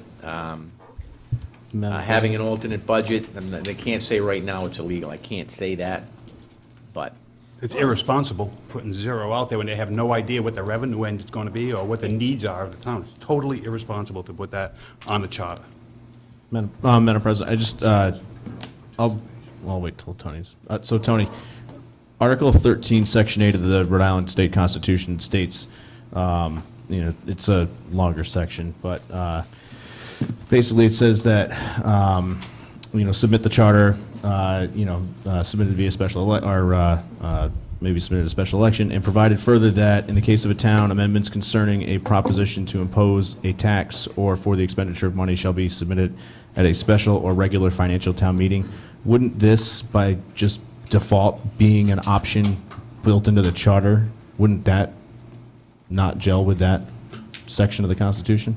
Don't you have to give the schools $1 anyway? So does this take the schools away from that? well, you have the maintenance of effort, Right, so, but then that means that the cuts would come on the municipal side. right. If I could just quickly jump in, Tony, correct me if I'm wrong, but the state law currently is that if for whatever reason the town does not adopt a budget, for whatever reason, Yeah. there's not enough of a quorum in an FTM or whatever, by virtue of state statute, the prior budget continues. So these That's if they comments don't. about being dangerous and irresponsible, I would only just point out that what this does is it really is referenced in what is already more or less the current state law. But So that's if I- a town didn't put a budget through. There'd have to be some kind of extreme reason why that doesn't happen. Right, but there's some basis. The state law didn't say it'll be last year's budget plus 4% or last year's budget minus 5%. I'm just trying to. Right. That's a temporary budget, though, that you're talking about, until the budget is passed. Until It it's- could- Right. until It it's could passed. be, it I could be agree. 2 weeks. I You're agree. saying they're going to put this Yeah. one out there, they vote on it, and you're stuck on it for 52 weeks. Well, right, unless there's another. Right, unless there's it's another correct. So that's FTR. why I'm saying it's not a good idea. Right, but I Which just would wanted cost to point money out that we there's wouldn't have a. in the budget. I'm Any sorry. more comments on I this? was going to say, the additional FTR would cost money that's not in the budget. So, I mean, The, I just finished saying that I don't have any problem with the citizens being able to put forth a petition, and if they're truly unhappy with the budget that came from the Budget Committee, if the citizens are truly unhappy. But this is like, that's not even good enough. The citizens might be happy, but we're gonna put a 0.0. I mean, the point of having the alternative budget is to give the voters, if they're really unhappy about what's being proposed, a way to step forward and say, all right, we don't like this. You don't even have to say they don't like it, we're just gonna put 0 on the, never mind the practicality of trying to manage to it, the concept is such an overreach compared to what the point of a petitioner budget is. It's just, it feels like this is punitive. It doesn't feel helpful, it feels punitive. Well, it's certainly not intended to be punitive. Again, what we're trying to address too is a concern that you could go into the ballot and not have a choice. And, this is meant. But the point of having a choice is that the people have a choice. If they're not happy with the budget, Sure. committee's budget, Right. then they have an option of putting forth a petition. But the point of the FTR isn't to just say, automatically, every year, there's going to be a choice of budgets. That's not, I don't think that when people voted for the FTR, they thought that the Yeah. point of it was to, every year, we can pick from, a laundry list of budgets. It was a way to, it was a way to voice real displeasure in the community about a given year's budget, not to, like, every year we get a choice. So absent Counselor DiMedeiros, I guess I'll be in charge of the meeting. Any other questions from the council? Do we have any thoughts or motions from the council? Yeah, I got a motion to scratch 4. Do we have a second? Second. Motion been made in second. Discussion? Well, if it's 0, why not make it 2% Yeah. to give them a choice? Or 3%, or whatever the max you can have. Is it 4% or It's actually, I think it's 3.8 now. how much? 3.8? 3.8. I actually made that very point, and I think those are reasonable points as well, frankly. Ultimately, the majority of the commission looked to the default under the current state law, but I would concede that point. You'd still have a choice. Right. And the FTA and the FTH process, and we got to remember these things don't just happen, right? I mean, there's other safeguards. There's the finance to town hearing. There's public debate. There's, we've had I think pretty good turnout in these. So the concept of a frivolous budget getting on and then prevailing, and we just don't have any evidence of that in the last 7 years. So You almost did. so I would just add, for that's one. millennia, we all thought the earth was flat, and there was no evidence to prove otherwise. We're just going to go on here. All Madam- right, so I have a Madam- vote, well- and I have, there's a motion and a second. That's what I Okay. understand. I'm sorry, I had a, You want to amend that, Joan? to- No, to oh, like- I'm just, to- I was just making a point, that it could be 2%, it could be 3%, or whatever the max is. If you truly wanted a So- choice, So you could make an you, amendment if you want. you don't have to go lower, you can go higher. yeah, You you know? could do anything, but Right. I think that the general process is a good But- one, and people can put an alternate budget if they feel they need to. Okay, so we have a vote and a second. All those in favor? So, all right, 5. Shall the Tiverton Town Charter have amended to require that any budget committee recommendation which requires the tax levy increase of more than 2% greater than the prior year's tax levy shall also require an explicit affirmative 4/5 majority vote of the full membership of the budget committee as recommended by the charter? That's actually, I think you're looking at the old copy there. Oh, I'm looking. Yeah, the new one was modified to. All right, go ahead. To, Sorry, I shall the didn't- shall the Tiverton Town Charter be amended to require that any budget committee recommendation which requires a 2% tax levy greater than the prior year tax levy shall require an explicit budget committee affirmative full membership 4/5 majority vote. I mean, confused. That question's going to have to be finessed if the concept's moving forward, that's for sure. So this is the difference between a simple majority versus a 4/5 majority. And the reason for that, Rob? Yeah, and I think the wording changes were just in the nature of cleanup, so, just moving some adjectives here and there, but the idea here, as I understand it, is much like now, there's a state tax cap, which would require this kind of a vote from the town council. It would basically put a little bit, it's not so much a tax cap, but sort of wow, we're going over 2%. We need to make sure that that's got a really strong level of support, and that was the justification for that. It doesn't, it doesn't require unanimous. And it also doesn't apply to the optional budget proposal, which, as we'll come to later, we've actually loosened that up to make that easier for the school committee and the town council, all kind of, but just the budget committee, which is the elected body, to say, hey, if we're going over 2% here, which is the midpoint between the 0% default under state law and the state tax cap, that it needs a little more of a demonstration of support. So that's the justification on that. But ultimately, the taxpayers make that decision. That's exactly right. If they have a choice. If the budget committee's budget is the only one on, that's kind of the. Some of these are kind of connected, right? I mean, I concede that if you knock out one of these, then other ones may become more or perhaps less important. So. Madam President? Go ahead.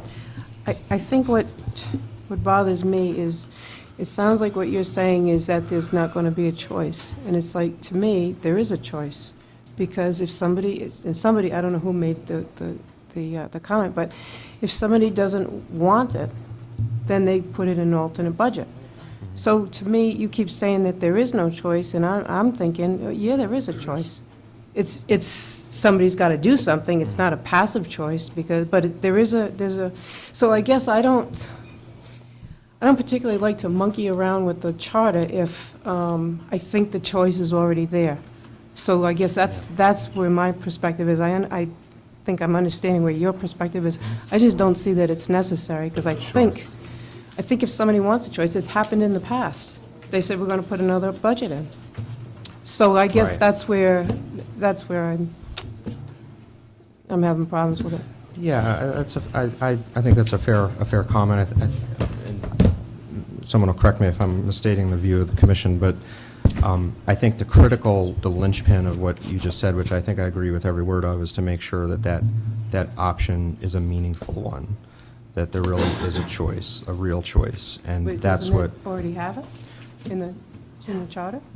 If someone doesn't want it to be 2% difference, they want it to knock it down I think, to and this applies 1? kind of globally, which is why I would have preferred that we had gone through all these and, before you had made some final decisions, but perhaps you could reconsider. The global theme that you're seeing in a lot of these is, and some of these are, not just coming from the Charter Review Commission, some of these are coming from other bodies, I think there's a lot of broad-based support for the financial town referendum, but. For what? For the financial town referendum.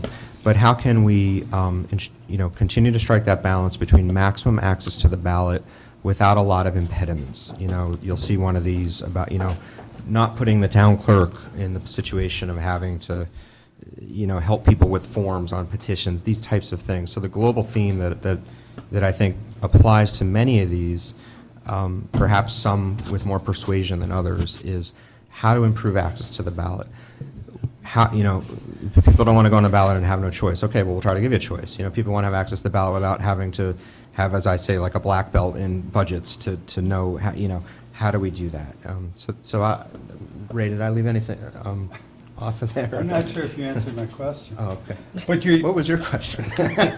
No, in rebuttal to what you said, that if there's only one choice, one budget choice on the ballot, then the electors could put up their own choice. Well, in a couple of previous arguments, you were arguing for more signatures for an elector to put up their own budget. So, in other words, it's gotten to be circular reasoning here. No, I don't, I Madam guess I President? don't see that. Yeah, I don't see that, because 50 I don't think 50 signatures to me signatures is is a not a lot. lot of signatures. Well, that's what's required, so we weren't 50 increasing it. That's signatures what we're not- was to me required. is. We weren't increasing it. Madam President, That's what was required, was 50 signatures. We weren't saying to increase it. I think it may help the council understand, because I think the prior proposal that we just talked about is connected to this proposal. And the idea being that the only way that the town would be able to field the budget is with a 4/5 majority from the budget committee to move forward, else it is a flat budget. And since we struck the prior one as a concept that we didn't want to pursue, I think that this by itself is not a concept that we should pursue, because it seems like it's directly tied to the one prior that we just discussed prior to that. And maybe you can correct me if I'm incorrect here, but that's the way that it seems to me, is that this would, had both of these hypothetically gone forward, and there were 4 members of the Budget Committee who didn't want to support the Budget Committee budget that was moving forward, ultimately you would have a default 0% budget on the ballot because you didn't have the 4/5 majority from the Budget Committee. Smart if that's, your objective, but I think if we removed question number 4, there's really no point to retain question number 5. Just to answer the question, my understanding is that there would never be a scenario where the Budget Committee would not be on the ballot. It's just that if they had a majority vote, Explicitly would require them to be. they'd be a maxed out 4/5. at a 2% on the levy. You're maxing out the blood. They could still spend more than 2% if they draw in other revenue sources such as casino money or whatever. But just to be clear, and again, 2%, to me, that's a midpoint between the default under state law and the state tax cap, and it's pretty close to inflation. So Yeah. it just says, look, if we're going to go above that, it just needs to show a little bit more of a demonstration of support. So maybe you like or don't like but I don't know that it would be connected to 4, and it's definitely not intended to deprive the Budget Committee of ever putting something on the ballot. I think we'd have to see the explicit language, and I'd also like to see how you imagine this playing out. Sure. Because, to me, it seems like a sneaky way to force essentially a 0% budget onto the ballot year Well, after that's year. certainly not the intent. And that's the Again, vibe that I get. it- But again, we haven't seen the explicit language because Right. all we have are these Yeah, concepts. well, you have it tonight, and again, I thought, obviously you have your prerogative to take your votes and see what happens, but at least, and I don't want to put Denise on the spot, but I think we both had a shared hope that we'd have a touch base here and come back and answer your questions. We can reprioritize some of these we agree with. There's certainly, and this concept of a 4/5 vote is not something that we just invented out of thin air. It follows in the style of the state tax cap. We're just applying it to the Budget Committee because we're unique with an elected Budget Committee, and that's all the intent is there. Which proposal number was this that this item's referencing? Original proposal number I can pull off the website. Can I put you on the spot?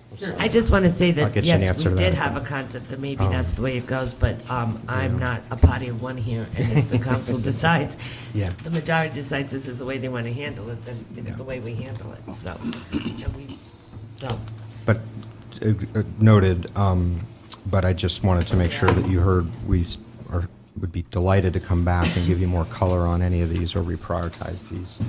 And I don't know for sure which proposal ID that is, so I put Rick on the spot on this.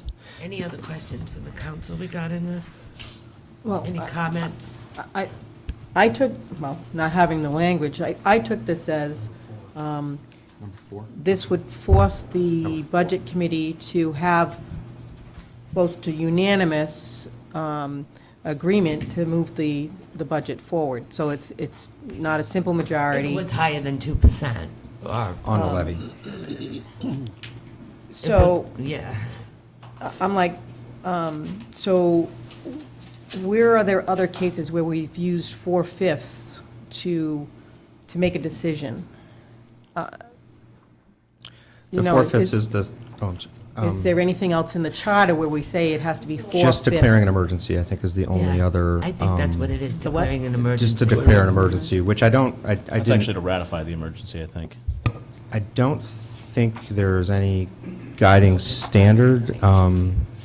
Tony can correct me, but I think you decide on your own what constitutes an emergency. There's no other authority there's probably common sense, but, We just had a little conversation that Jan and I, because we've had this debate more than once as to exactly what constitutes an emergency and a declaration of emergency. Right now, currently, it's broad and flexible for the town council, but again, when things are vague, subject to attack. yeah, it can be subject to lawsuit afterwards. All right, My only point is, usually. Yeah, we don't use the 4/5 as 4/5 a- unless it's emergency. something that is so critical that you want to make sure that it's not just a simple majority. So that's where I was hung up on this one, so. I'm confused because I'm looking at proposal ID number 4 here, and it just says, language that establishes a cap on tax levy increases.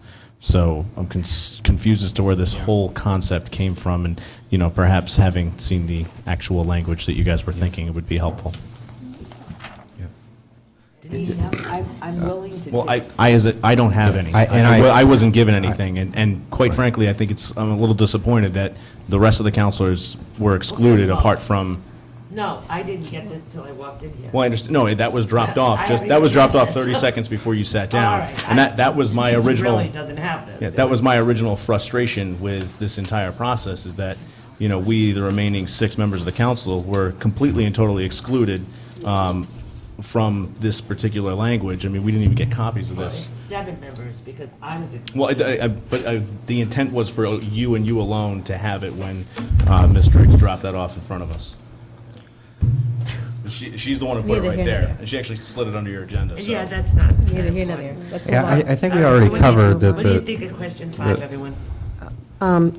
I would just go back to, I think, Mr. Calder, you said that they're connected, they're tied in, and that's the reason that if one falls, another one would fall. Just because, again, I think that if somebody brings in an alternate budget, they can put 2%, they can put 2.5%, they can put 1.8, and I'm uncomfortable with making it so restrictive. That's what I don't like, is putting it in the charter when there's no need. We already, anybody who's putting in an alternate budget can put whatever they want in there.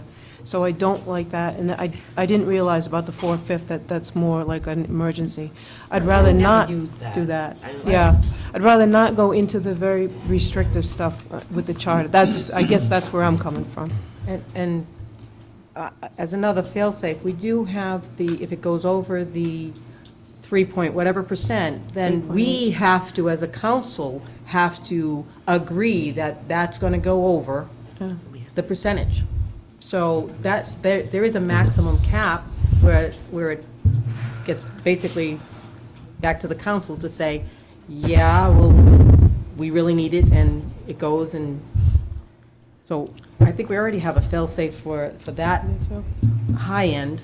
I might just, it might be seemingly a technical point, but I believe the current charter language does not allow you discretion on applying for the state tax cap. If there is a budget proposal that would require greater than the tax, then you do not have a choice. It's one of your powers, but it is a ministerial duty, and maybe Tony can jump in on that, but the current language, I'm not sure that fail-safe exists right now, because I think you have no choice but to apply for that.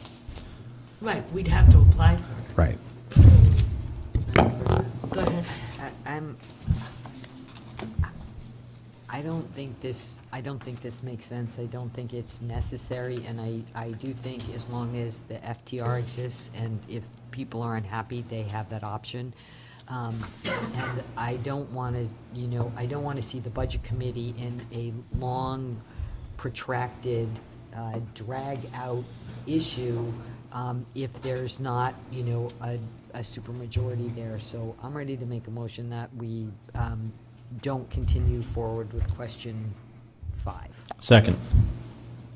Any further discussion? Richard? Thank you. You'll have to use the microphone. Oh, sorry, I That's didn't- fine, it's just, As you probably have all detected from questions 1 through 5, our proposals are trying to set a bias to make it more difficult to raise taxes, to raise the tax levy. I see that. Yeah, I'm sure you That's saw. very That's painfully obvious. Blatant, actually. And It's actually a little concerning, given the task that was in front of you, but, Let him talk. sorry. it's not meant to be punitive in any way.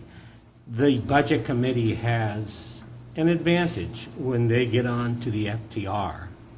They have the backing of the fact that they are an elected body.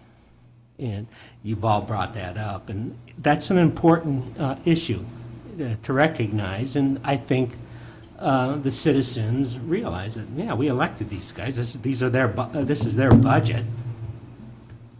They're first on the ballot, they're always first on the ballot.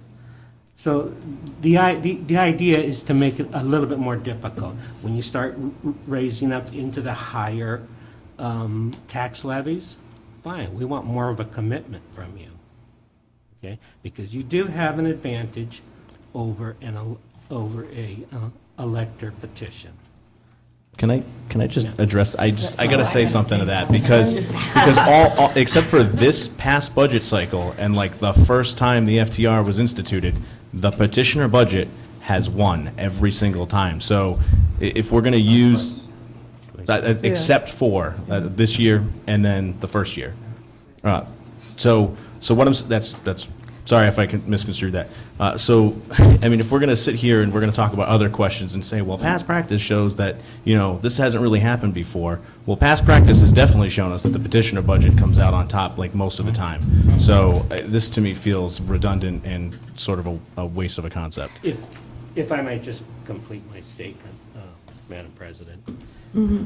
It's really welcoming to see that you all support the FTR so much, and you realize that that is the elector's choice. And I am very heartened by the fact that you feel so strongly about keeping the FTR. I would like to make one comment, though. I go through the budget process with the Budget Committee every single year, and they are elected officials that are very responsible. And it's a painstakingly process where I have not felt one Budget Committee raises the taxes because they just want to raise the taxes. And they stay very responsible, and they keep it within a reasonable rate.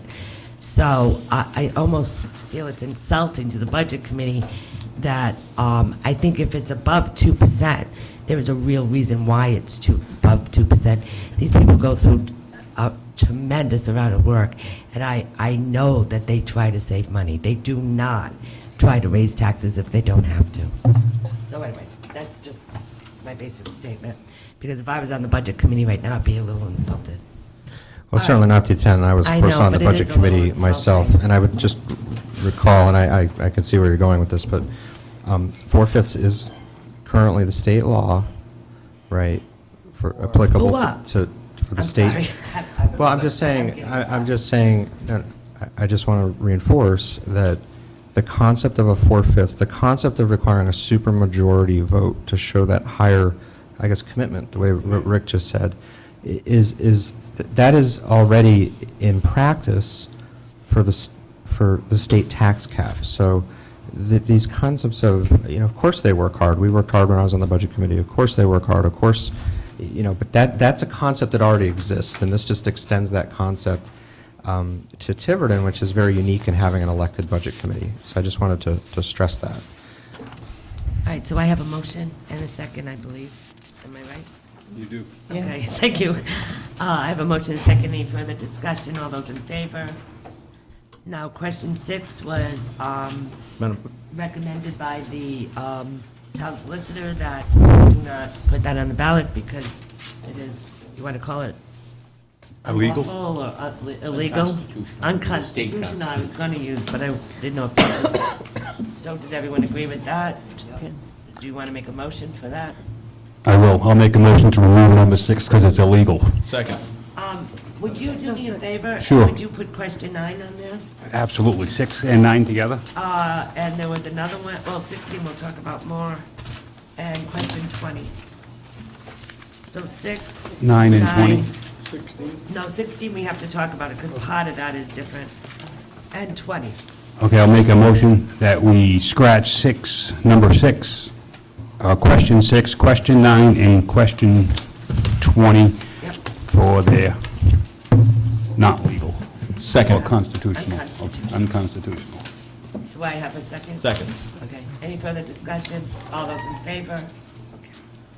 Madam President, Yes. can I just be heard? Regarding, yeah, go ahead. With regards to 6, 9, 16. Mr. Christensen? 6, 9, and 20. Huh? 6, 9, and 20. 16 was not Oh, I one thought that it I was ruled. 16. No, No. 6, 9, and 20. Can you 6, give us the constitutional he did. sections where, He did already. I didn't write it. Can you get those after the meeting, Tony? Is that all right? Yeah, if it's Are a, they all unconstitutional or some of them against state law? 9 is unlawful under state law, State law, okay. and 16 as to the administrative officer.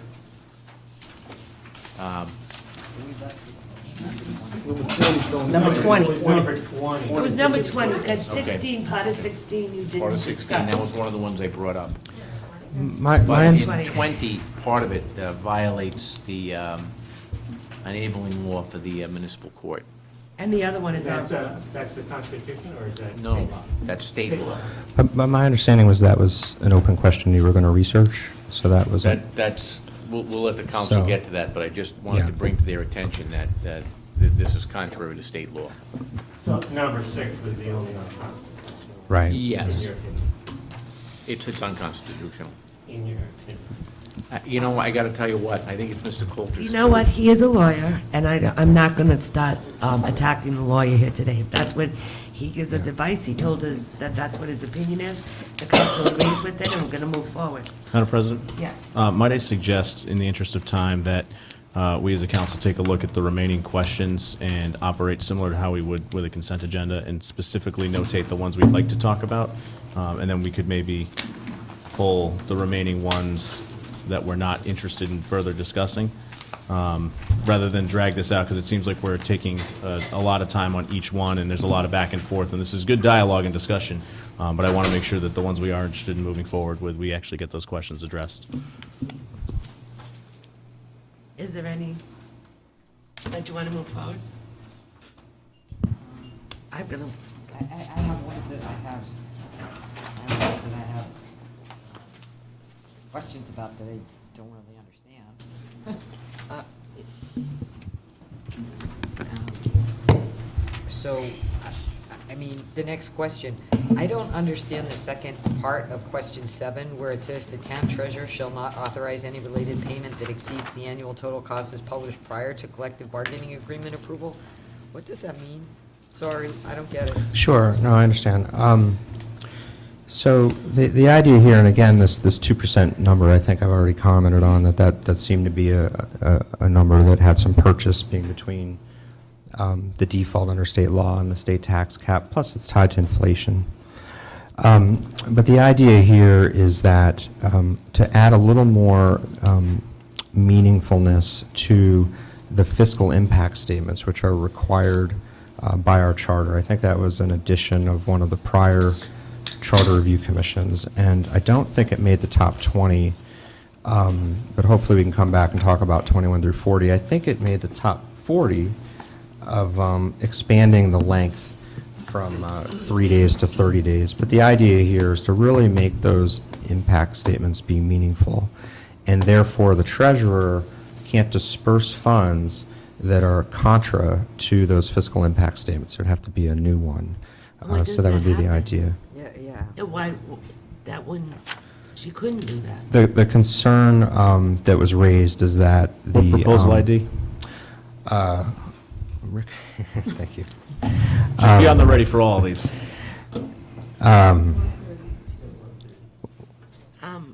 You know what I'm saying, Rob? She couldn't do that anyway.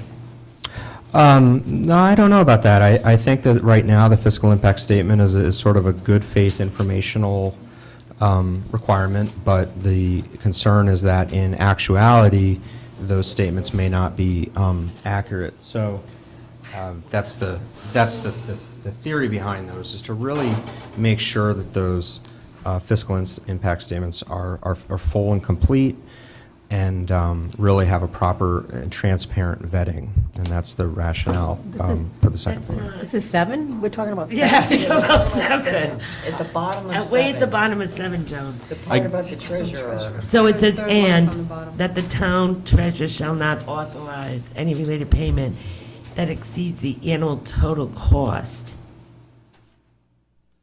I mean, here's the thing, the town treasurer is the one who ultimately, and in some cases working with the town administrator, puts forward the fiscal impact statements. Right. So the town treasurer has no motivation whatsoever not to be completely accurate, because at the end of the day, if it's not accurate, she's gonna own the, or whoever the treasurer is gonna own the problem. So, and I don't know that there's any history of fiscal impact statements that have not been correct. So, I mean, off the top, right there, I mean, to me, this is like another solution in search of a problem that I don't think exists. I mean, it's not like the council makes up the fiscal impact statements or the department head And does. this doesn't I even mean, really say any related payments and exceeds as published. You said that was 132? Prior, do you get?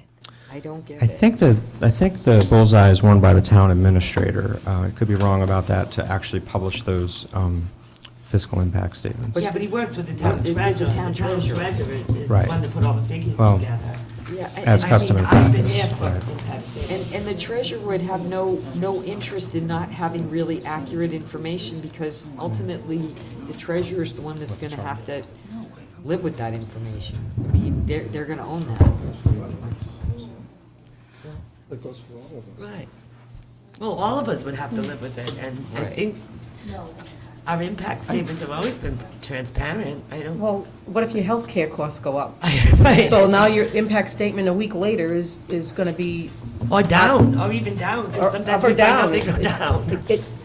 Right, There's certain costs that are well, it's fluid. impact at the time, but then things, as we all know, change Change. as time goes on.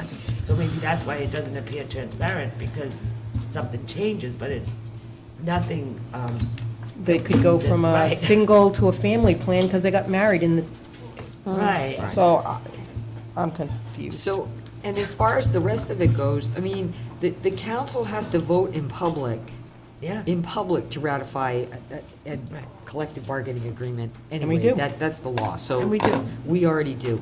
And, you know, we're back to this 4/5 vote thing again on everything. It's like.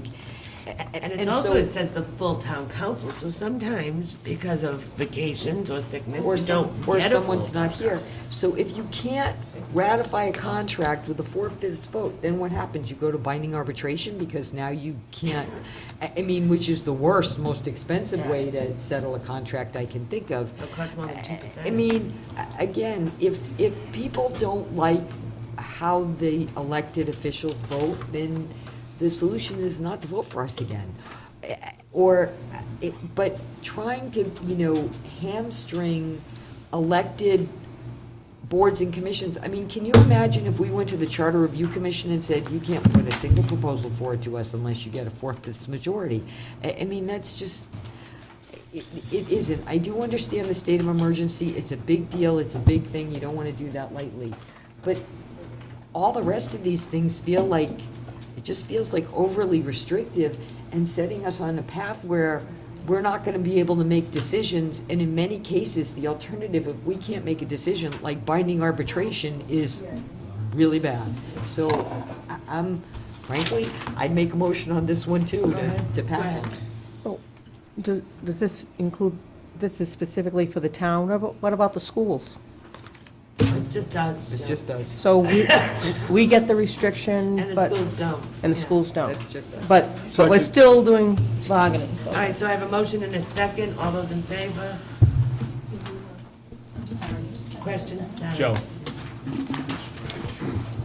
Did we ever get a number on what original proposal that was? Because it definitely wasn't 132. I'm working on it. Okay. We can get that back to you. Question 8, and I don't know if I'm reading the I think right that- I don't understand, I have to admit, I don't understand question 8 either. I don't understand what that, who Oh, does the yeah, I didn't statement and understand who that gives the either. statement Okay. and what is this? That's all right, that's why I'm here. So, Question 8, They, Jill. they modified it to be the petitioner's statement. Oh, So if Oh, you on look the at the new one? revised one, Oh, I okay. don't have that. we got it tonight. Yeah, it's- Number 8. Oh, I have to, oh, sorry, I'm looking at the yeah, there's a wrong one. lot in front of us. You mentioned private ambulance. How we doing? How we doing? Unanimous to reject it? I think so, yeah. That was number 8. 7. Number 7. Okay, so on number 8, the idea here is we spent a lot of time talking about remands. And again, this is a situation that we have in our charter. I think it's happened once or twice, and of when can an elector put in a budget without putting a lot of, trying to actually construct, or as I say, be a black belt in budgets. And so there's a remand option now, which allows, it takes the budget, it sends it back to the Budget Committee, and the Budget Committee then would recommend line items on the docket. Of course, as we all know, those docket line items are starting points, and the school committee, by virtue of well-established, if not statute, litigation, case law, has unfettered authority to move funds around, and also the town council, based on language in our charter, which was clarified by a municipal court ruling, also has generally the ability to move money around as it sees fit, subject to any particular restrictions, such as resolutions at the financial town referendum on capital accounts, and perhaps some restricted grants and donor items. So we spent a lot of time on this, and what we wanted to do was to make it just a little bit. We wanted to ask the petitioner that puts in a remand to at least submit a statement. We debated a long time and end up strongly feeling that we don't expect, in the tradition of the financial town meeting, which is our basis, our starting point, them to come in and have to be experts in budgets. We do think it is appropriate for a citizen in a town in New England to be able to come in and say, I want this budget, you guys make it work, this is why we elected you. But we do want to ask them to put a statement in, and on the other hand, we want to ask the Budget Committee to at least give that a hearing. So if the remand comes in and says, I want you to think about, I don't know, consolidating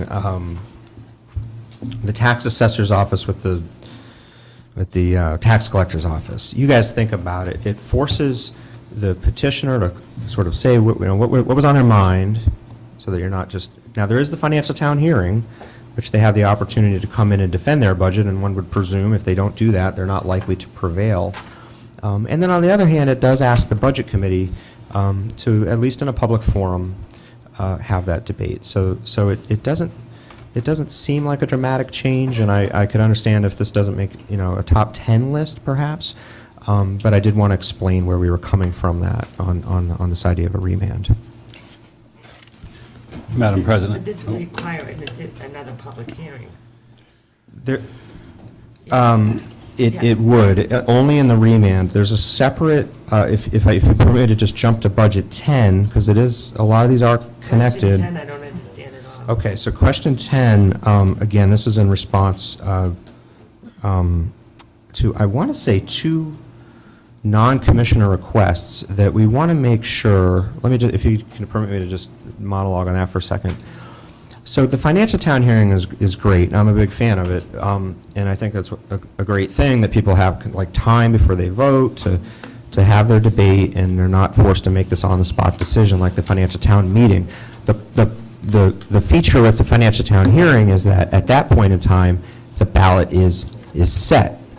So let's say that somebody put in a budget that you might call irresponsible or some other adjective.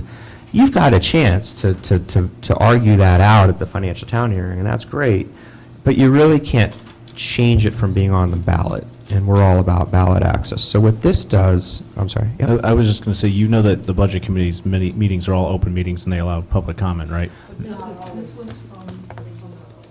Yeah, I do, and we actually talked about that. They are certainly open meetings, but They're not always, did someone say that the Budget Committee meetings are not always public? no, Always, my years on the budget committee, there were many meetings we had where the public. That's right, but Wait, no, that no, actually they could have have been. to be allowed to. Yeah. no, if I can jump in. That's a whole separate That's a whole avenue. different thing. That's a public Believe me, hearing. we don't want to go down that path. No, I do kind of. I think I got this one. So they are certainly, and I was on the Budget Committee, they are certainly public meetings. The people attend, they often, but there is no, there's a difference, right, between a public meeting like this one, what we're having right now, and a true public hearing where people have the right to speak under fair and reasonable conditions.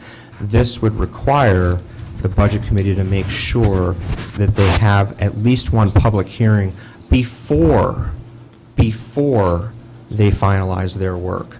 And I actually, and I can't remember if this came from Mr. Leonard. I feel like this came from 2 different, It did, okay.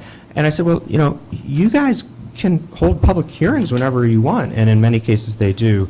But the feeling was that it really needed to be baked into the charter so that there was an unfettered opportunity for the public to be heard, but be heard before the ballots are baked in. And that was, So am I correct in assuming that the problem that this would try to solve would be to avoid what happened, not this past year, but 2 years ago, during the budget process, where the Budget Committee voted at a public meeting to restrict the public's ability to actually come up to the podium and speak? So this would be a way for them to come up and actually speak, and the Budget Committee would not be able to restrict that from happening? at least as that we've the- had it the for thought? one, I can't speak to any particular season, because they kind of all blend together, but. There were members of your um, committee that were on the Budget Committee at the time that put that forward, so I wonder if that's an attempt to stop that from happening. Well, Can I please? I- I think you have a little topsy-turvy. We had never had, it had always been that people could get up there. It became a personal attacks on people. We had said we would try it, and Mr. Leonard was against it, actually, but he went along with it. But what we had agreed to is when we were going to stop voting, that would stop, because we were voting. And that's all we did when it was time to vote. Right. That's when it was supposed to stop. It wasn't anything new. People made it into something new, but it was in the record that that's the way it was supposed to be. So just as you have a meeting, you don't let everyone get up and talk all the time unless it says public hearing at the time, and there's specific things that you can get up to at your meeting. People just can't get up. As Denise can go, you can't speak now. Well, it had no relationship to what was going on when people got up. It was open forum in the beginning. We tried it. We made it like an official public hearing. It always used to kind of be like that, but then it turned into personal attacks, and it didn't have anything to do with the budget. And it really was supposed to Yeah, have so, to do with the budget. this is going to ensure that won't happen. That there's at least one opportunity for the public to speak prior to the docket moving At forward. least one. That's what we're trying to solve here. Well, I'll be very quick. So in addition, I don't disagree with what Donna said, but I just want to also stress the theme here is also trying to get more involvement before the ballot is baked in. And I think the FTH is great, the financial town hearing is a great thing, but almost like a pre-FTH where we could really have a debate before the Budget Committee makes its final decision, or before the optional budget proposals, before the electors start coming in. Yeah, we are on 10. Is also, I think, equally as important as the theme. Yeah, I'm just trying to get a sense as to where this is all, I mean, without any background, it's just, we're And we talking did about get a request concepts. from the Budget Committee Chair and one of I think number 10 is worthwhile. Yeah. I Move forward. don't have a problem with number 10. I think that that's fine to go on the ballot. I still don't understand, and excuse me for being so remedial about this, is that where the petitioner's statement comes in the process. That's number 8. That, which is what, we were back where we were. Yeah, where we were. So let me see if I have this the right way. If there's an FTR, and if there's an alternative budget that has a remand, right? And the Yep. remand passes. Yes. Okay. So when the budget committee sits down now, because they're gonna have to sit again, because the remand passes. Right. At that hearing, or at that first budget committee meeting, is this where this petitioner statement No, goes? Okay, no, where they does have to the put that statement in up front. And, some of the mechanics we can work on, I don't know that, But maybe, upfront where, like- it may perhaps stapled to the petition. It needs to be in the open so that people have a shot. What we're trying to respond to, again, everything you see here is us trying to respond to a concern, okay? And one of the concerns that we were trying to address is, I don't know that it's been abused, but still, it's been voiced, is what stops someone from just picking a number, and they could do this at the financial town meeting, putting a number in and giving no justification at all. We're trying to balance that against what we think is unfair of requiring all this expertise. So they have to at least give a statement that says, these are the things that I want to make sure that if this thing passes, get considered. So it has to be up front. not at the end, and then you come in and say, okay, now that my budget's passed, here's all the things I want you to consider. That wouldn't be workable. The problem with that, in my opinion, the problem with that is that that becomes a piece of campaign material that anybody can put whatever they want on that statement of what they're proposing and there's no requirement that you write the truth. But they do it now. Wait a second, the numbers don't lie. Whatever's on that budget, the numbers are the numbers, they don't lie. Right. But if you start attaching statements to petitions or other things that may or may not be factually accurate, may be somebody's opinion versus fact. Sure. So that's where I have a real problem with that. Well, I would just say that it presently always allows you to attach a statement now, or of course you could just not do a remand option at all. This compels there to be a statement. The concern that we're trying to address is somebody that theoretically just throws a number out there with no justification. And this forces there to at least be a justification that you can then debate at the financial town here. And that's, we're trying to address that concern, and we're trying to address that concern in good faith. And that's where we're coming from. I have a question. So if the concern is that somebody could just put a number out there, like pull a number out of thin air, did your committee at all explore the option of eliminating the remand option entirely and force it to be a line item? And the reason being is that if you're forced to do a line item, you're probably going to do your homework versus picking a number out of thin air. Right. So we did consider that. I think we may even have had some proposals that have bared upon that, and we felt, I think, fairly strongly, I'm not sure if it was unanimous, but I think it actually was, that would be going too far, because we can't expect a citizen in the New England tradition coming from a financial town meeting to come in and have that kind of expertise that you have, supported by a professional full-time staff. So we want to have the type of access to the ballot and the freedom that has been there for centuries, but we also want to make sure that at least there's some material. If somebody came in and said, we're thinking that you could, I don't know, consolidate these two departments, maybe you can and maybe you can't, but at least there's something to debate at the financial town hearing, or there's something that the budget committee has to consider. That was the idea, but we do very strongly support the remand option, and there's really been no evidence of it. I don't necessarily know that I think I support it anymore, based on this discussion. He changed his mind. Yeah, I actually think that the remand might be kind of a dangerous thing, and you should be forced to do all line item. And to be honest, to go back to this historical financial town meeting, that was, and I'm New England born and bred, so, I understand this concept, but, we're now talking about, a $50 million budget that's way more complicated than it was, 3 centuries ago. And at a time where virtually everybody back in the day actually went to the financial town meeting. And, in Tiverton, there were plenty of years towards the end where we couldn't even get a quorum for the financial town meeting. People were sitting there calling their friends going, can you please come down here and vote? People are not as invested in the process of financial town meetings the way they were, 50 or 100 years ago. So and my next question is, and admittedly, I've only been in town for 20 years, and I didn't go to every FTM, but I went to a lot of them.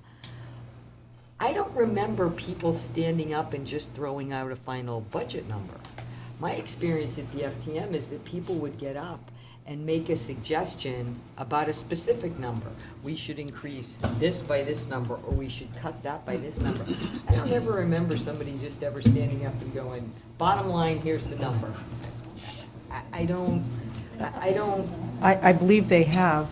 Maybe they have. They wanted to cut like $500,000 off the school budget, and they said, you can't, we have contracts.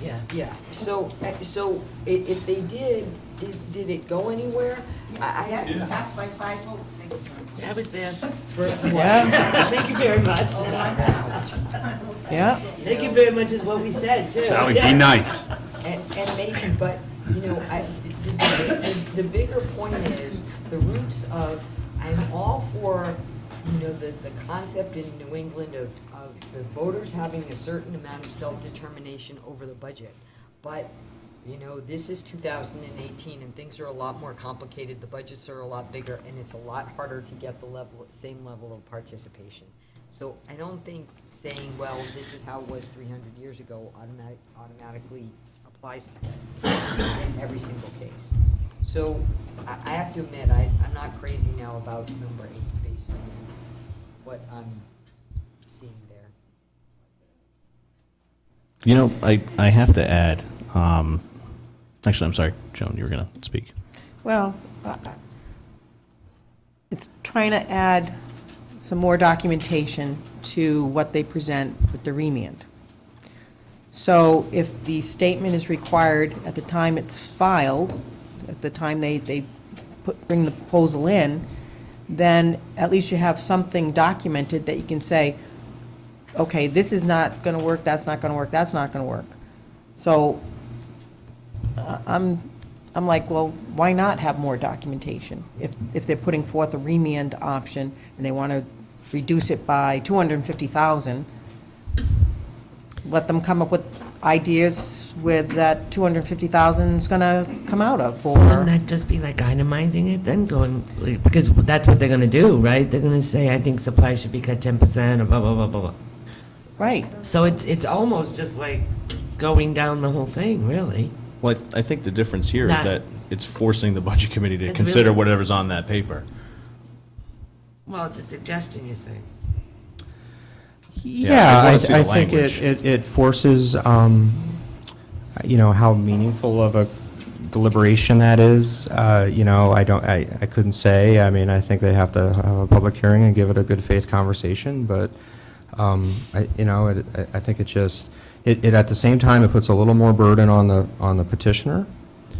And it also, you know, makes sure that, that whatever concepts they had were at least given some due discussion at a public hearing.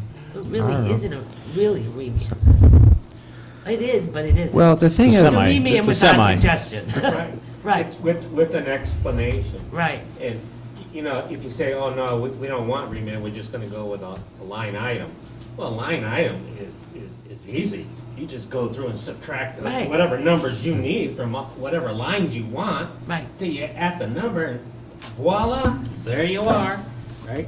Right, So, but but at least with this, we can move numbers around. We right, and you can move that the numbers around anyway. too.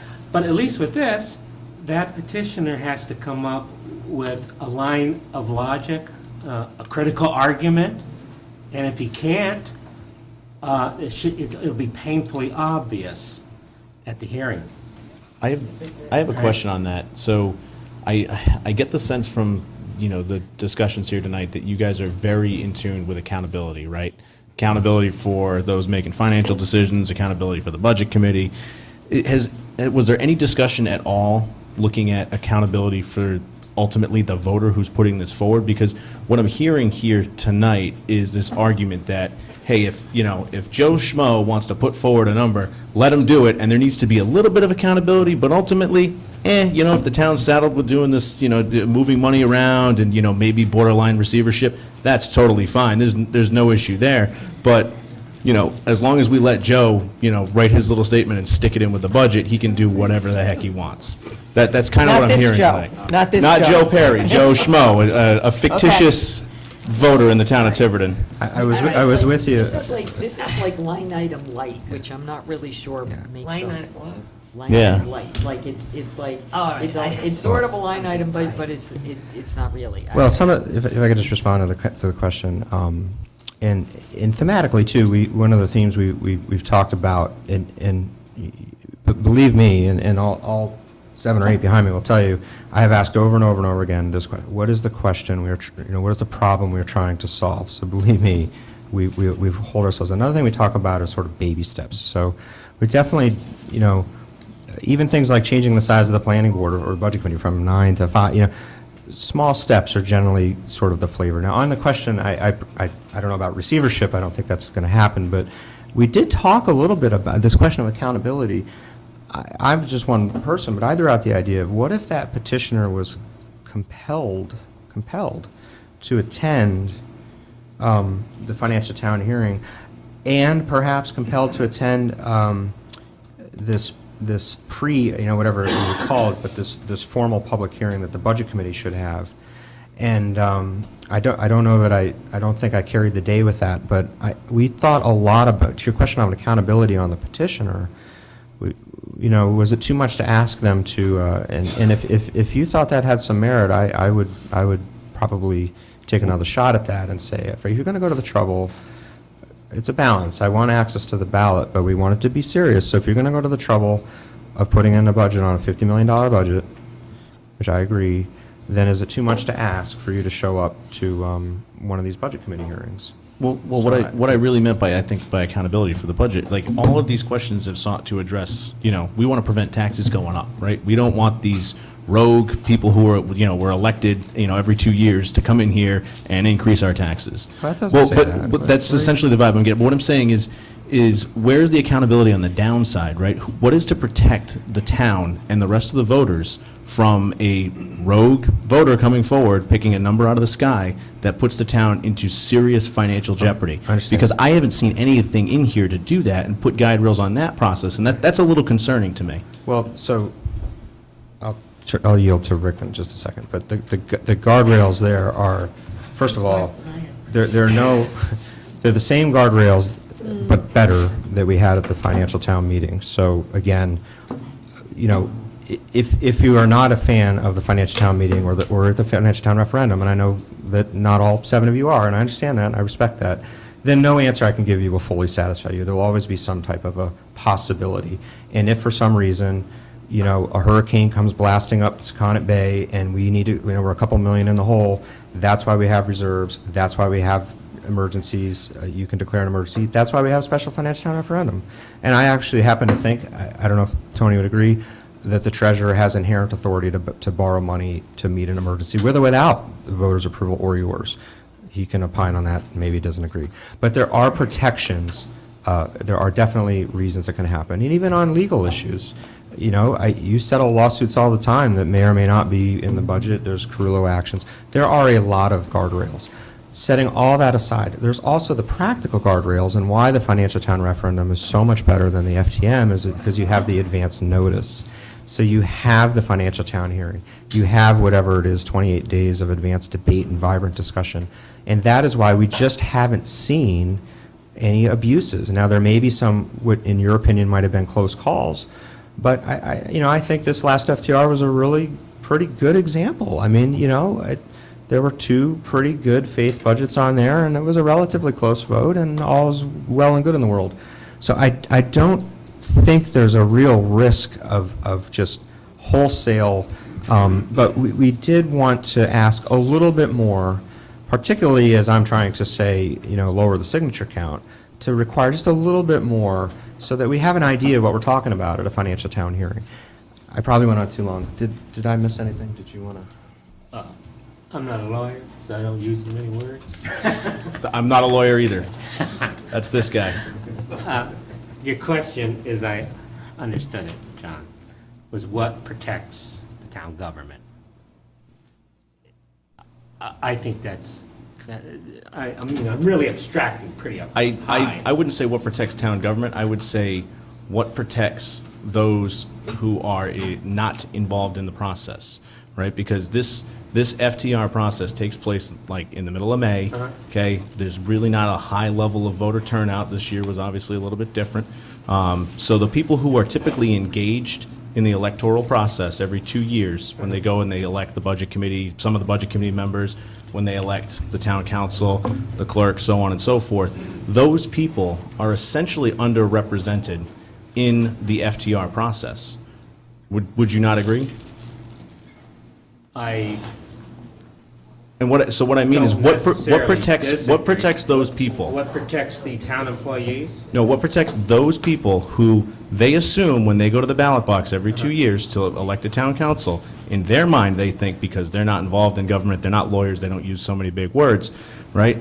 What protects those people who go to the ballot box every 2 years and say, you know what, I elected Councilor Perry, Right. he's going to represent my views, I think he's got me, and then all of a sudden this FTR thing happens, and you know what, his wishes are not represented, even though he elected Joe. That is, I think, the inherent problem with the financial town referendum, because it circumvents the voters who only come out every 2 years and You ask for want to know who's representation. protecting that voter that Correct. doesn't vote. All right. Who doesn't vote in the FTR? I don't have much sympathy for people who don't vote. In the All FTR. right, I'm going to make a huge suggestion. Yeah, go ahead, Trish. So I'll let you go I'm first. going to suggest, because I think the remand is worth a little more discussion, so I'm going to We'll go back suggest to we 8. table 8 for now and think about that one later, and just, And then what about 10 that we just talked about? I'm okay with 10. I'm okay with 10. I'll make a motion that We're we'll, okay with I think I'd like to see how they would, in 10. number 8. Okay, we're back. This Okay, one- go ahead. I would really like to see how they would change the charter in order to make that work. so that's why I'm saying we So- can table that one. Well, I think they Or can not proceed. table, but we'll. Yeah, so we'll Proceed we'll with proceed. 8. Because we're not approving these to go forward to the ballot tonight. We're No, just but- saying, give us more information. Right. Yeah. And 10 I like too. I don't have a Yeah, problem. 8 and 10, I think are, Now, are my next question to the council, it's 9:30. How much further do you want to go? Do you want to continue this for another night? Because we're going to come back anyway. I think we should try and get through the 20.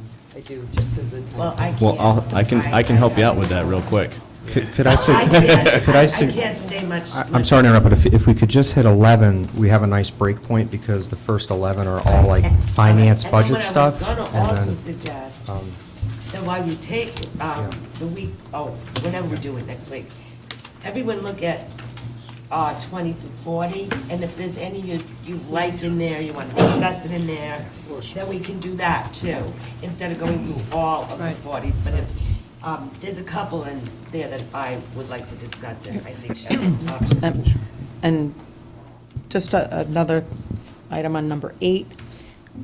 It gives the petitioner's statement to have a public hearing at the Budget Committee. And I think that's important because the Budget Committee handles the remand, but it impacts the school and the school committee and the town council, and we don't have any say. Right. So if it's a public hearing, I think we should have our say. You're right. So I actually like that. Mrs. Black, come on, I can't stop you if I wanted to. She's one of our liaisons, so we'll yield to. Okay, so 8 and 10 were actually some of ours, because we think any petitioner after the Budget Committee and the School Committee and the Town Council work all winter, anyone just to come forward with a number. Somebody as late as Monday night, a citizen said they thought the petitioner should have to be up on the stage, a member of the School Committee has to be there, Budget Committee and Town Council. We have to be in the first row to answer any questions.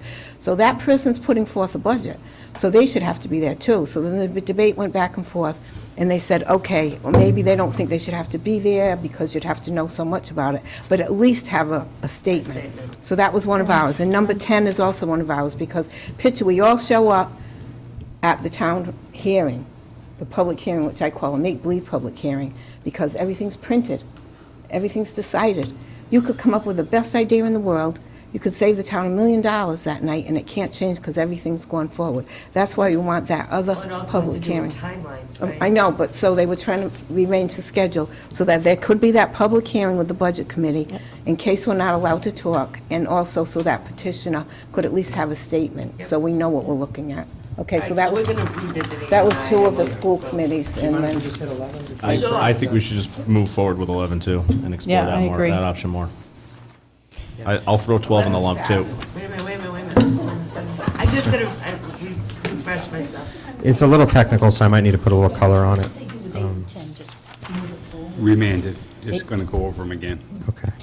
Rob, So question, yeah, well, what I think what will happen is, we will give you whatever you want, but if nothing else, what I think we'll do is update our preliminary reports to at least, so on 11, this one, I admit it is worded a little bit legalese, but again, this is in the vein of, one of the things we've tried to do is, wherever there's been, we can't solve every ambiguity, and especially in a charter, which has been said is sort of meant to be a broad document at some level, so it inherently has some ambiguity, but where there have been situations where there's been charter complaints, or there's been some kind of litigation, we'd really like to resolve ambiguity wherever possible, and there has been an issue about, which seems kind of technical, but in this optional budget proposal, so what happens is, the town and the schools, and I believe also the clerk and the treasurer, and I think even the town sergeant can submit budgets,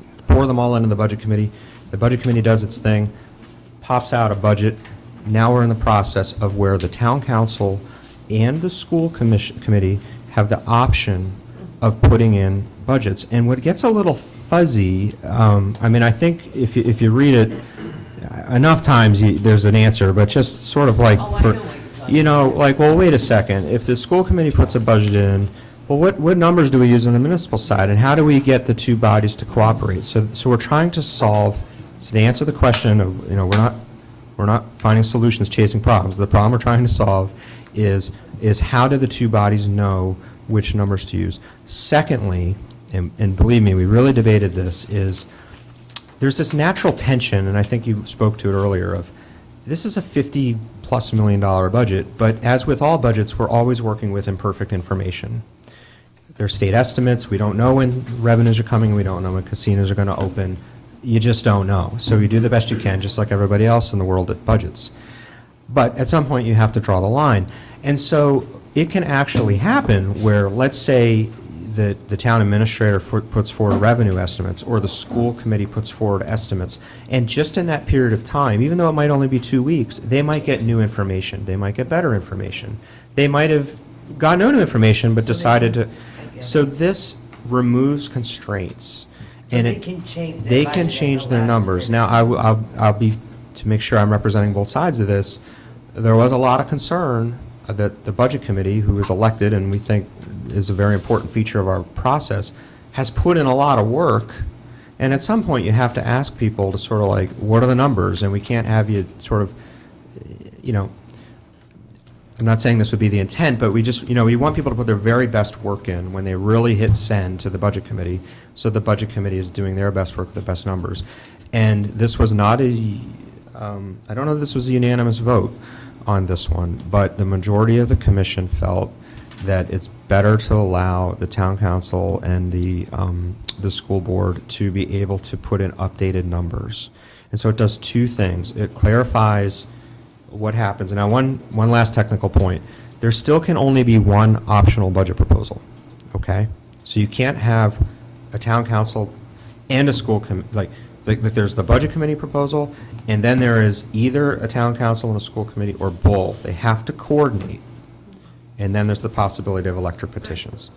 And so it's pretty technical. That's the way it is now. This needs a really, it is. Although the language, I don't know. And this is where I think, we'd suggest we work with Tony and really, and maybe Mr. Robinson as well. And just make sure everybody's comfortable with that. But the policy change here is to make sure that you can put in new numbers. I don't know that perhaps you feel that the goal is not to be disrespectful to the Budget Committee.